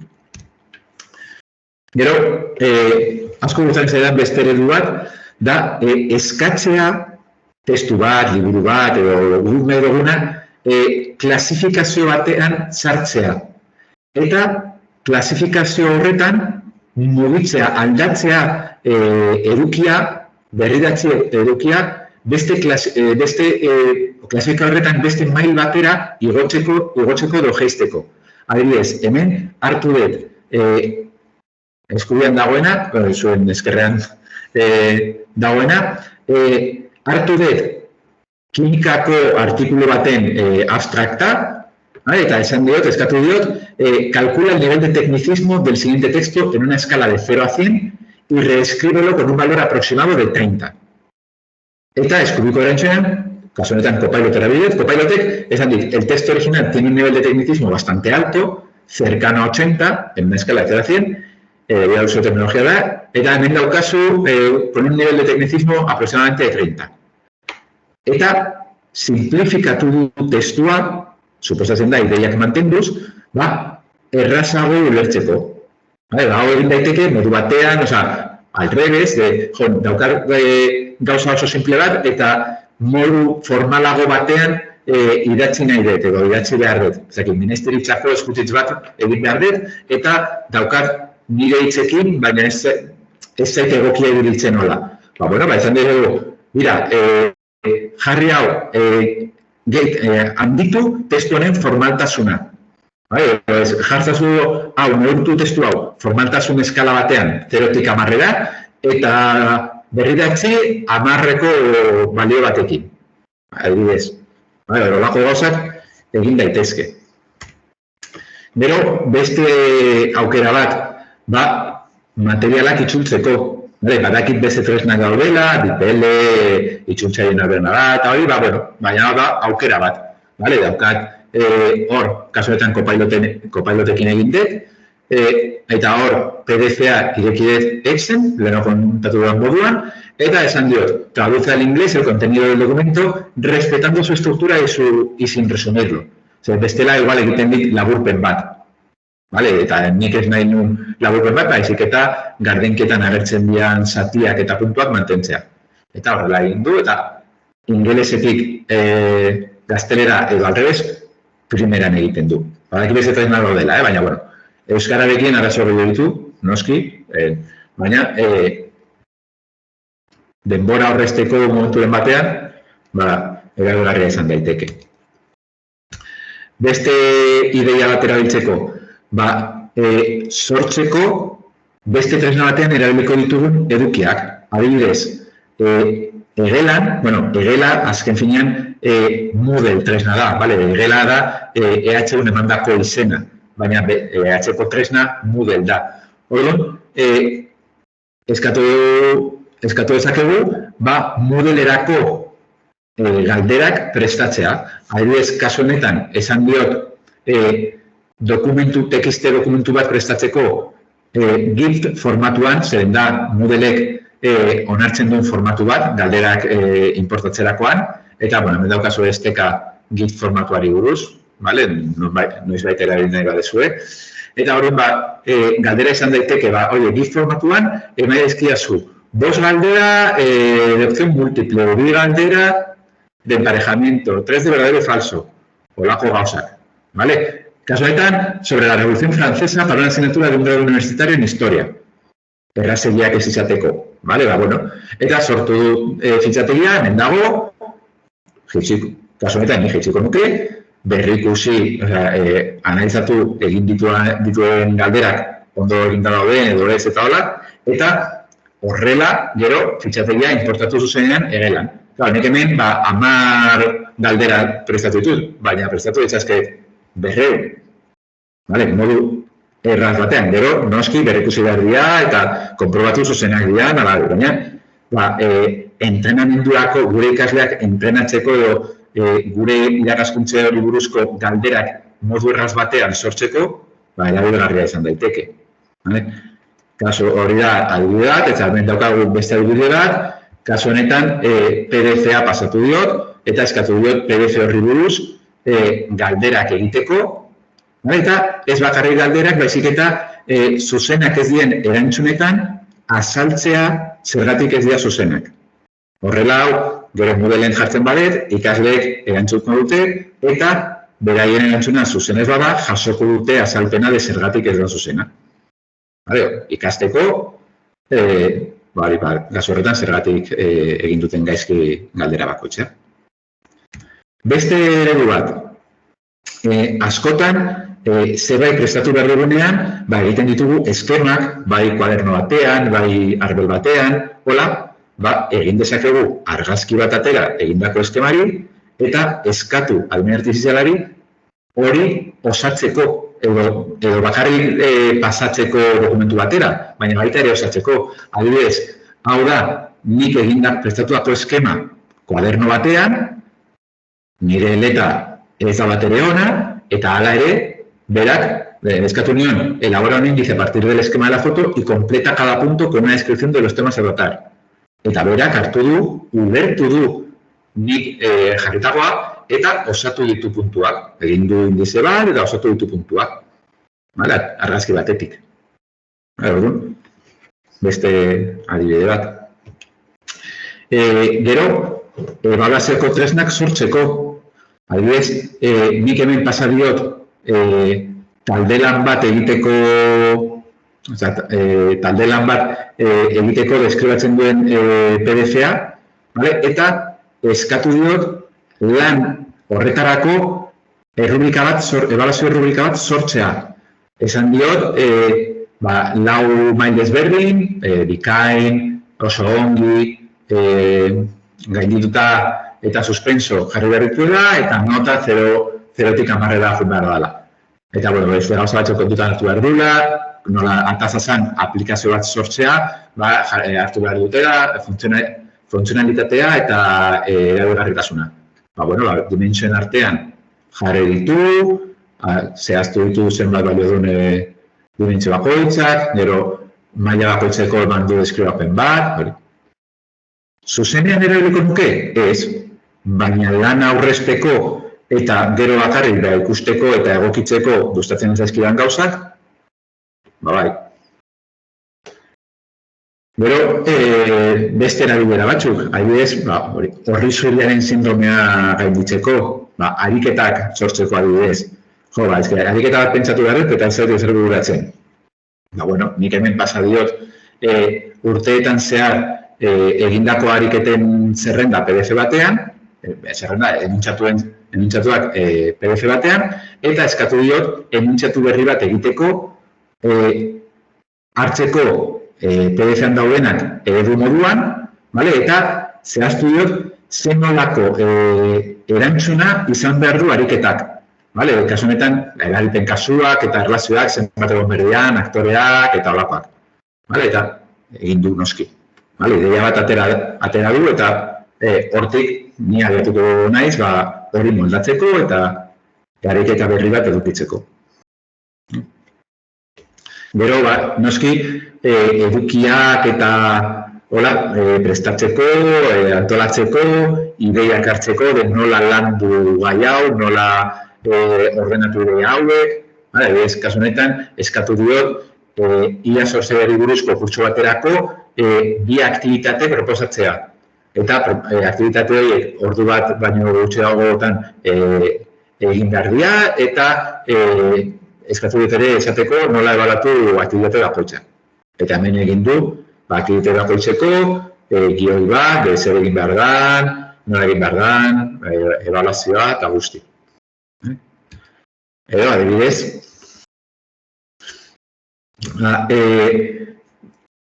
sortu indize bat, itxalde baterako ofimatika tresnei buruz, hirugarren adineko jendearentzat. Noski oso simplea izan behar da, zein ez daukate ezagutza teknikorik, orduan oso simplea izan behar da, eta berak pensatzen du bat. Sarrera, 5 minutu. Zer dira ofimatikako tresnak, 5 minutu. Softwareko erabilera basikoa, 15 minutu. Nola edeki programa, nola sortu eta gorde dokumentu bat. Berak sortu du.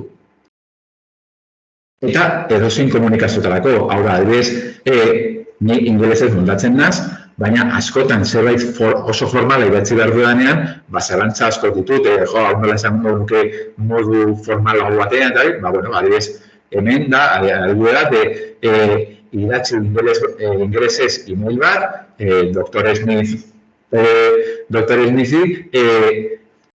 kolaborazioa eskatzeko Europa mailako ikerkuntzako proiektu batean.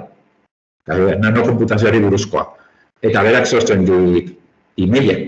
Gero, moldatu behar da, noski, baina, dauka oinarri bat. Beste erabilera bat, baina hemen kontu handiarekin ibili behar da, zen, hau da, ChatGPT-en adibidez dago aukera Excel fitxategiak igotzeko. Baina kontuz, ze datuak daude Excel fitxategi horretan. Ezin dugu hau egin ikasleen datuak duen fitxategi batekin.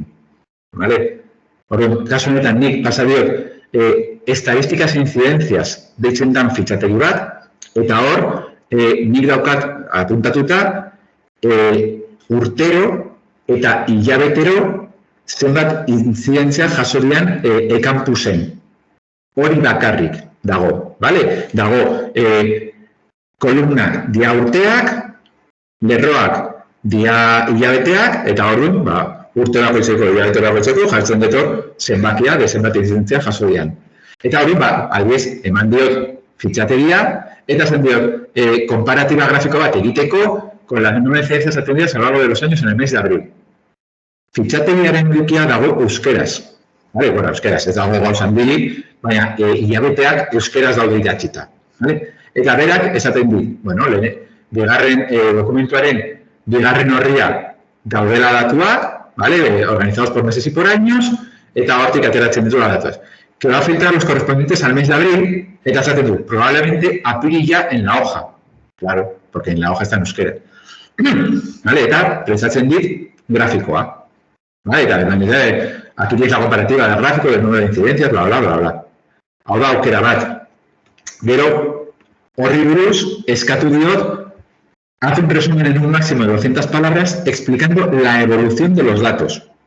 Eta sortu dit hemen analisi bat, datuen analisi bat. Eta hemen, azpimarratuta daukadana, berak esaten du, eta horrela da, grafiko ikusten badizue, 2020an eta 2021an, 2020ko apirilean, zer hau da kurtsoa, 2020ko apirilean, se presenta un aumento notable, alcanzando los de edad, posiblemente influenciado por la adaptación a nuevos desafíos como la pandemia del COVID.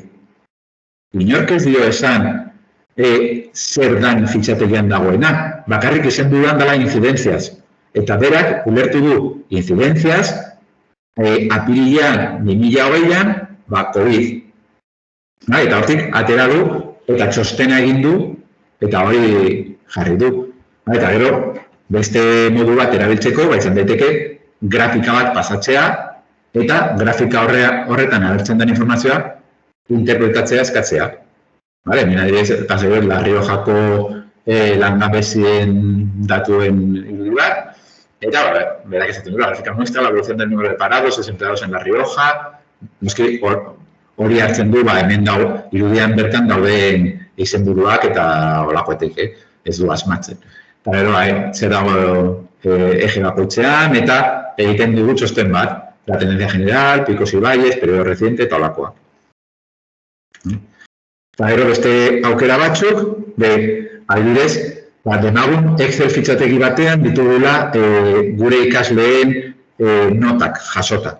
Eta, segun eta ze nota ateratzen duten gauza bakoitzean, kalkulatu nahi dugula azkenengo nota.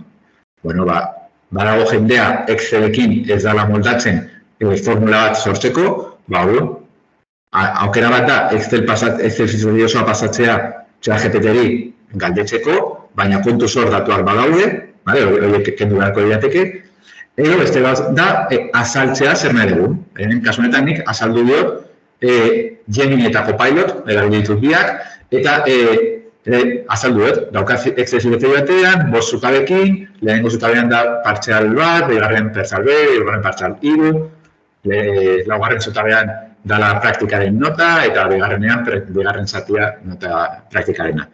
Eta gero, nota kalkulatzeko baldintzak azaldu dizkiot. Es obligatorio sacar al menos un 3 en todos los exámenes parciales, si no la nota final será 0, o si se tiene al menos un 3 en todos los exámenes parciales, la nota final se calcula siendo un 60% la nota aritmética de los exámenes y un 50% la nota aritmética de las notas prácticas. Bueno. Eta, hola azalduta, eman dit hemen, erabili behar dan formula. Hartu behar dudan formula eta Excelen kopiatu behar dudana. Vale, bai, batak ezabesteak formula pixka bat erredin ba, baina biek funtzionatzen dute. Edota, igual ez dugu Excel fitxategian egin nahi, igual adibidez Moodleen egin nahi dugu. Orduan, eskatuko diogu azaltzea ea Moodleen nola egin behar da. Vale, nire eskaeraren lehenengo zatia berdina da, baina azkena aldatzen dut. Quiero que me expliques cómo configurar el calificador de Moodle para soportar este funcionamiento. Eta lehenak egiten dugu eskuliburu bat de nola egin behar dan Moodleen. Zoaz, Moodleko kurtsora, kalifikazioa talera, kategoriak eta elementos, gestionar categorías y elementos, sortu bi kategoria desberdin, bat azterketentzako eta hori, pausos jarraituz, zorzen da, bai, Urtsak, zerbait izan nahi duzu? Ez errez. Ez, vale, Ez. Vale. Eta beste adibide bat, da, datu sintetikoak sortzea. Vale, hainbat arlotan, ariketak egiteko, eta hola, asmatu behar ditugu datuak. Vale, analiziak egiteko, edo datu baseak betetzeko, eta auskalo. Hori, aukera bat da, holako tresna bat erabiltzea. Vale, kasu honetan nik eskatu du, helbide ezberdin sortzea, jartzeko kalea, zenbakia, pisua, letra, kode postala, herria eta provintzia. Baina, ezarri diot baldintza moduan, kode postala, herria eta provintzia datu errealak izan behar duela. Eta horrela ez dit sortzen herria Sevilla eta provintzia Gipuzkoa, adibidez. Berak egin ditu, sortu ditu behun, eta kodigo postala, herria eta provintzia benetazkoak dira. Behar ditugun baldintzak jarri ditzazkegu. Horiek izango diateke gure irakaskuntzan edo gure lanerako erabiltzeko ideia batzuk. Gero, pentsatu behar dugu ere ikasleekin nola erabili. Gure, orokorrean, beldur nagusiena da ebaluatzeko orduan. Hor, Urtsak komentatu duen moduan, pentsatu behar dugu, benetan nola ebaluatzen dugu eta zer ebaluatu nahi dugu. Eta tresna hauek nola hor daude eta ezin ditugu kendu gure ikaslek erabiliko dute. Hor, egin behar duguna da, pentsatzea ea nola integratu tresna horiek gure atasetan. Adibidez, kasu honetan bai, nire arlora joko dut, zer da gehien ezagutzen dudana. Nik ezen duak biologia irakasle bati esan nola erabili hau. Baina, adibidez, gu orain arte informatikan ikaslei eskatzen diogu programak sortzeko. Egizazu programa bat, Pythonen ezakize egiten duna. Eta ebaluatzen duguna da, beraiek entregatutako kodea eta dokumentazioa eta horlakoak. Gaur egun, kode hori, dokumentazio hori, ahalmen artifizialak egiten du, eta neko ondo egiten du. Hori ez da izan etxean egiteko ataza bat eta gero emaitza hori zuzentzeko. Ezin da horrela izan. Orduan, nik proposatzen duena da, adibidez, ez jartzea helburu bezala kodea entregatzea, baizik eta Copilot erabiltzea kode hori sortzeko. Eta eskatuko diet ikaslei Copiloten egindako, Copilot edo zein tresna, Copilot jarri eta dira moduan.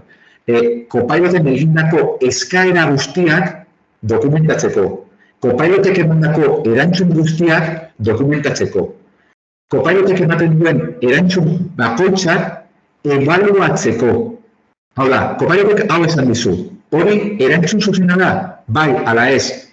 Zer aldatu duzu hurrengo eskaeran erantzuna hobetzeko? Edo zer aldatu duzu eskuz emandako kodean eskatzen duna betetzeko? Zeren horrela, baloratzeko kopailotek egiten duena jakin behar dute programatzen. Lehen esan dut, ni ezin duela biologia irakasle bati esan nola erabili. Nik ezin dut kopailotek biologiari buruzko erantzun bat ebaluatu. Kopailotek emandako erantzun hori, nik ezin dut ebaluatu, ez dakik ona izango dan, ala ez. Baloratzeko erantzun hori jakin behar da. Eta hori da, nik nire ikasleetan, nire ikaslek lortu nahi duten, nire ikaslek kompetentzialik lortzea, jakitea programatzen, baina munduan dauden ternak erabiliz. Ez du, nire arloan, ez du inongo zentzurik, adibidez, gaur egun enpresetan esatea labe, ez, enpresa honetan zaude eta hau programatu behar duzu, baina ez erabili laguntzen duen inongo tresnarik. Hori ez da gertatuko, gure ikasleak prestatu behar dugu munduan erabiltzen dian tresnentzako eta teknologientzako. Orduan, nire arloan, hau proposamen bat izan daiteke, erabili kopilot, hasieratik, ataza da erabiltzea, ez da atzetik egiten duzun zerbait abezin oso enteran, ez, erabili, baina dokumentatu egindako guztia tresnarekin. Zeren, kopilotek emandako erantzuna ebaluatu ahal izateko jakin behar dezu programatzen. Olako gauzak saiatu behar gara gure atazetan sartzen. Eta egokitzen gure atazak erabiltzen dituzten tresnak, eta badakigu erabiltzen dituztela, ea nola lagundu dezaketen gure irakaskuntza prozesuan. Ez jun tresnin horren kontra, zeren batalla hori galduta dago, hasieratik. Eta ja bukatzeko, zeren pizka luzatu behar eta galderak egiteko denbora bat eutzen dugu, ez bakarrik guk erabiltzeko gure irakaskuntzan, baizik eta ikasleek ere erabiltzeko beraien ikasketa prozesuetan. Horren, hemen bai, kontu handia izan behar da, eduki behar dugu, zeren ikasle batzuk ez dakite, ez daukate kompetentzia digital hori non kapazia ulertzeko kopilotek, ChatGPTek eta laguak emandako erantzunak ebaluatu behar direla. Ezin dugula sinistu berak esaten duelako.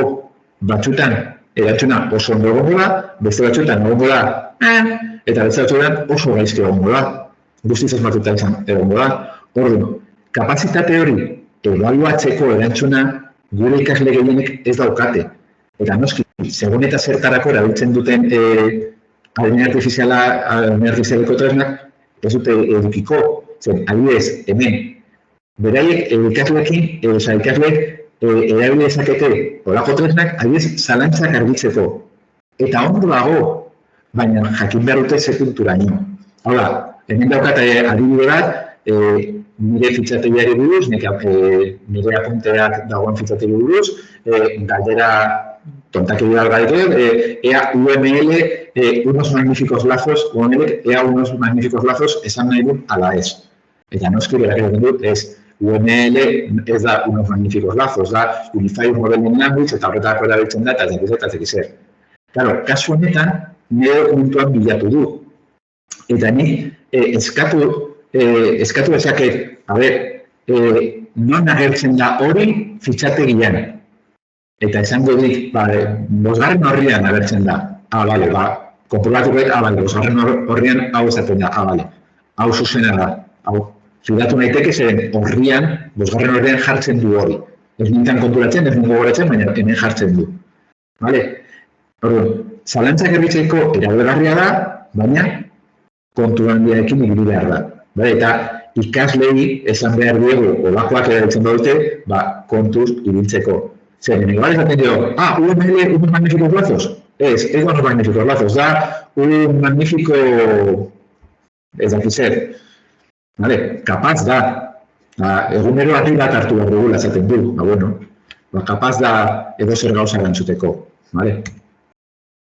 Beste aukera bat ikaslei proposatzeko, beti kontuan diarekin, da materiala errepasatzeko, galderak egiteko, adibidez kasu honetan nik azaruek PDF bat apunteekin, eta eskatu diot galderak egiteko, banan, nire erantzuna 0 eta 10 artean baloratzeko, eta erantzuna hobetzeko adibideak ematea. Vale, oso ondo. ¿Qué es la captura de requisitos y por qué no es fácil llevarla a cabo? Eta oso erantzun txarra eman dio, es un proceso básico, bueno, vale, hori da, y es fácil porque, y no es fácil porque es difícil. Hori, irakasle moduan hori ebagotu behar bader, no es fácil porque es difícil, ya, claro. Baina berak ere, esaten du, bueno, nota, 3, 10, eta nola hobetu, captura de requisitos es un proceso crucial, bla, bla, no es fácil porque a menudo el cliente no sabe exactamente lo que quiere. Erantzun, hobekuntza hori, proposatzeko erabiltzen informazio guztia PDF-an dago. Ikasteko erabil daiteke. Vale? Beti, kontu handiarekin. Edo, ariketak nola egin, ez dakigunean, aukera bat izan daiteke, haizu, esadazun pausuz nola eratzen da ariketa hau. Eta ematen du ideiak. Vale?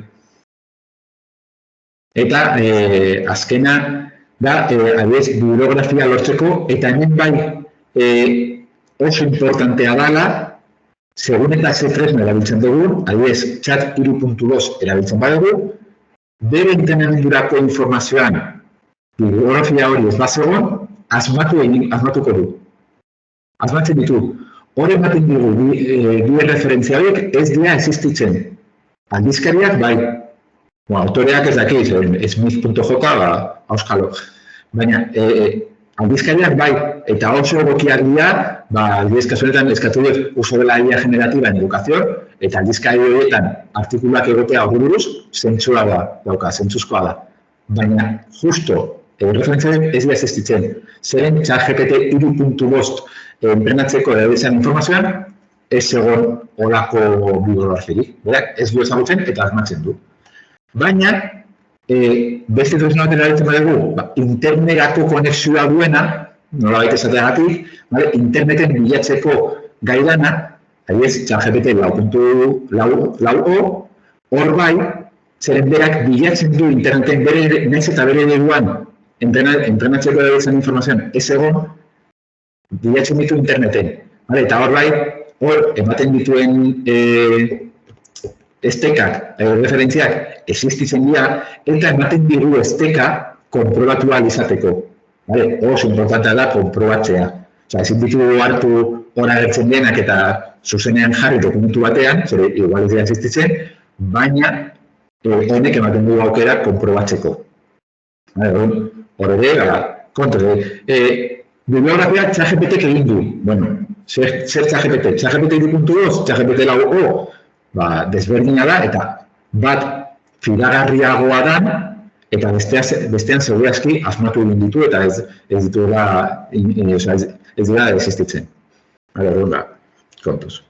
Eta honekin bai, bukatzen dugula, eta galderak egiteko momentu aldu da, galderarik badezue, zeratiko erantzuten. Baterako, ondo baderitzuzu, batzuk aipatuko ditugu, bai? Bata da, EH1 eskuragarri dugun Copilotek zenbat token hartzen dituen, kontuan testu ingurutik, edo hitz kopurua, edo... Copilotek erabiltzen du gaur egun, zeren hau oso azkar aldatzen da, eta igual bi desberdina da, baina gaur egun erabiltzen du GPT-4, eta horren GPT-4 hitz kopurua uste bez, zala... enokan gardenkian.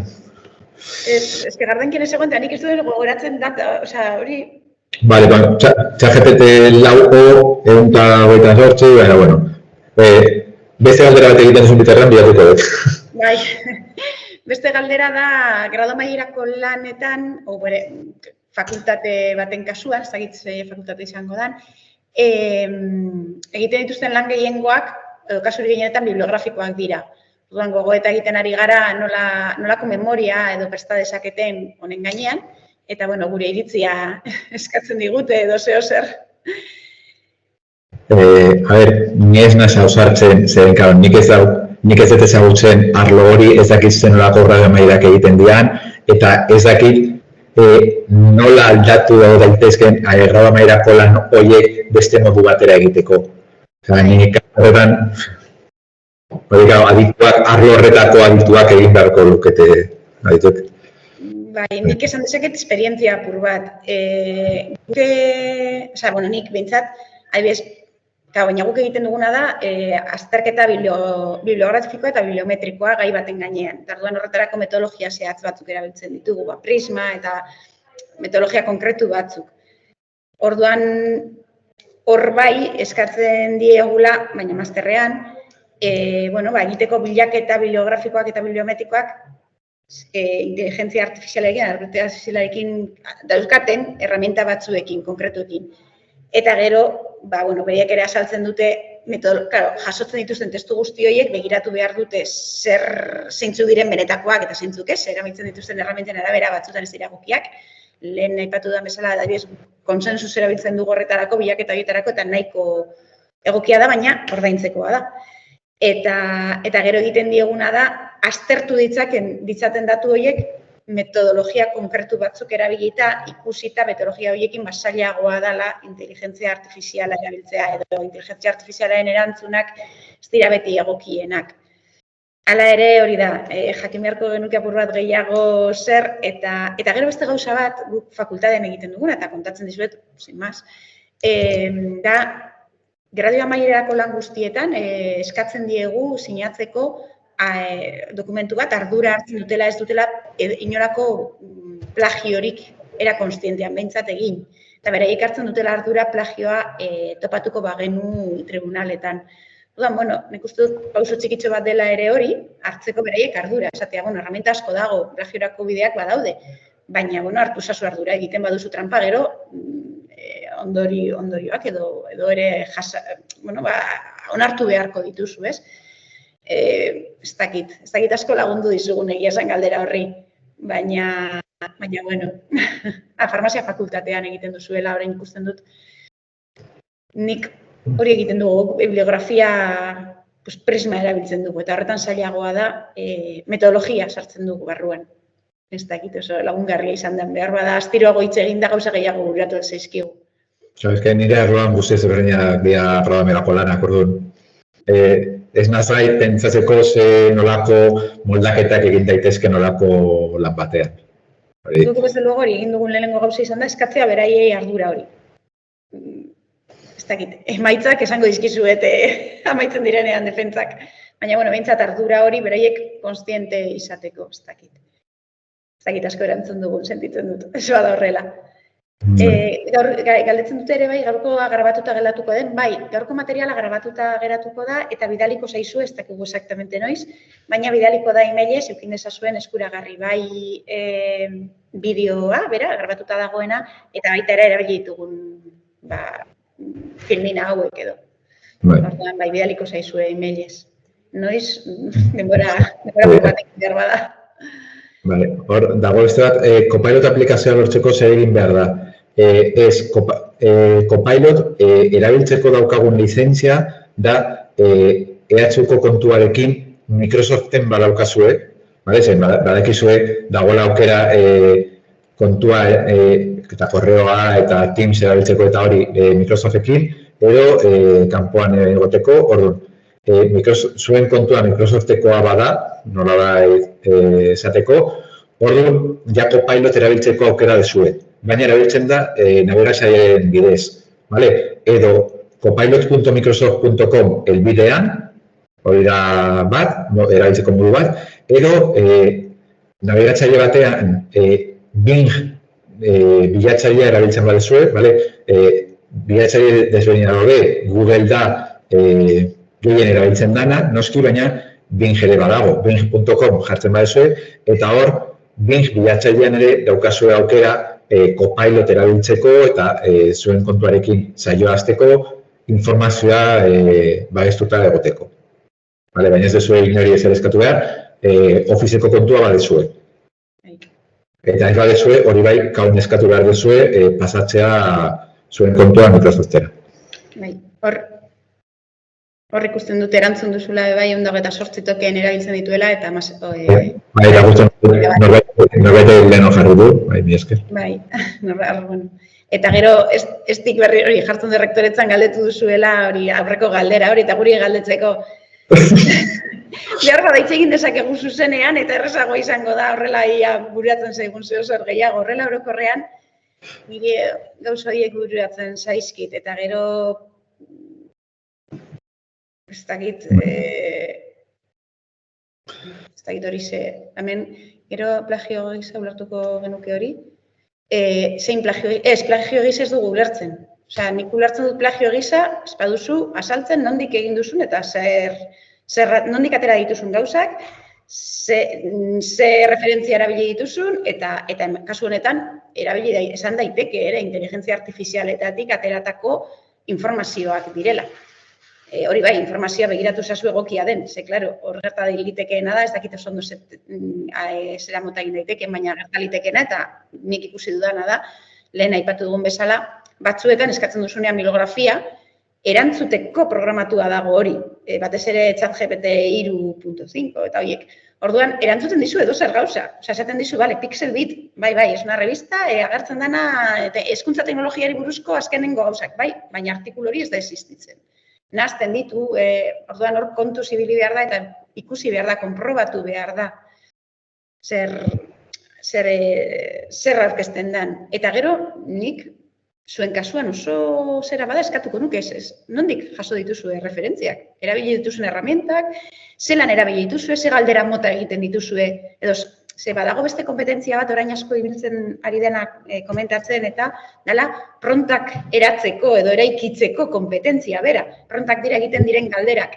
Ze, claro, galdera kontu egitea oso importantea da erantzun egokia jaso ahal izateko. Eta batzutan, gaiari buruz gutxi badakizu edo ez bazara oso aditua, galderak ez dira egokiak eta erantzunak ere ez.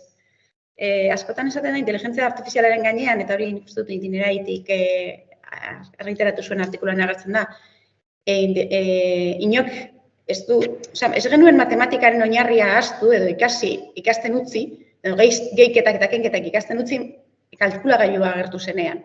Kasu honetan berdina ez, gauza asko ezingo ditugu utzi ikasi gabe, galderen gainean, erredakzioaren gainean, gauza askoren gainean, eta edukian, graduako edukien gainean, inteligentzia artifiziala dagoelako. Ez bagara gai gauza batzuk egiteko, ez dugu herramienta ondo erabiliko. Hala ere, ez dakit, nahi duzuna hitz egin genezake, Gero galdetzen dute ere, zeban token bat.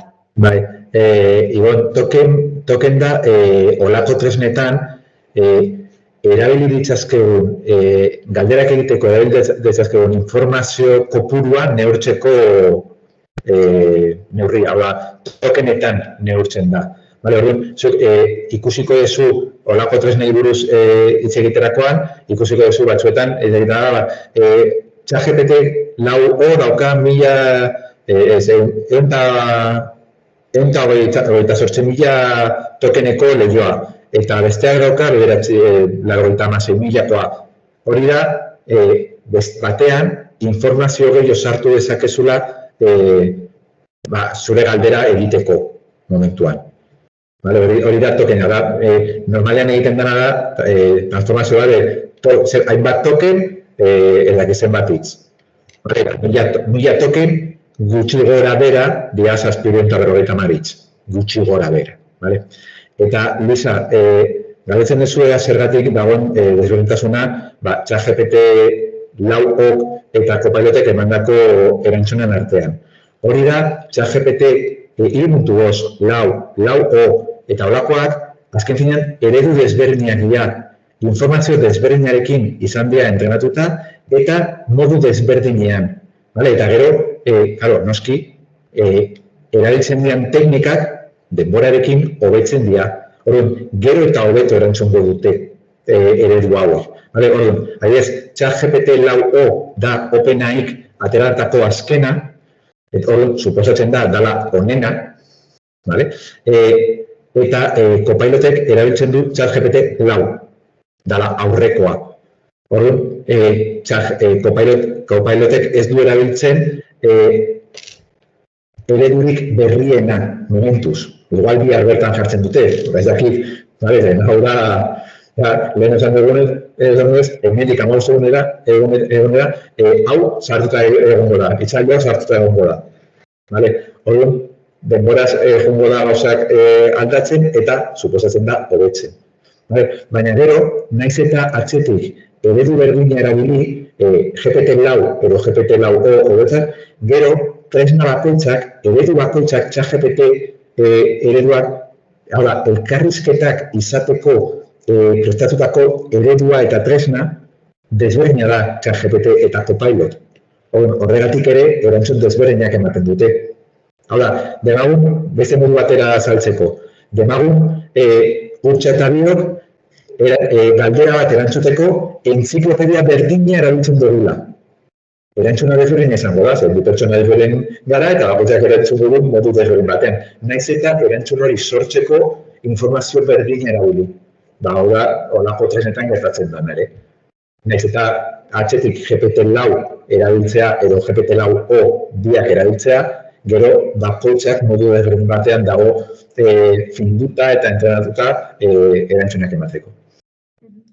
Galdetzen dute ere, baina nik ustakit erantzuten, EHUn adimen artifizialaren inguruko formakuntza sakonak eta praktikoak eskainiko diren? Topu kurtsuetan, usteet, 2 edo 3 kurtso desberdin daudela adimen artifizialari buruz. Ez dakit, ze punturaino dian sakonak edo praktikoak, baina egon badaude. Eta oraingo deialdian badaude hori 2 edo 3, ez da gogoratzen, eta lehenengo deialdian beste bat egon zan, eta batzuk egon dira. Ez dakit. Egiten ezker. Nik horre buruz ez dakit. Egingo diren ez.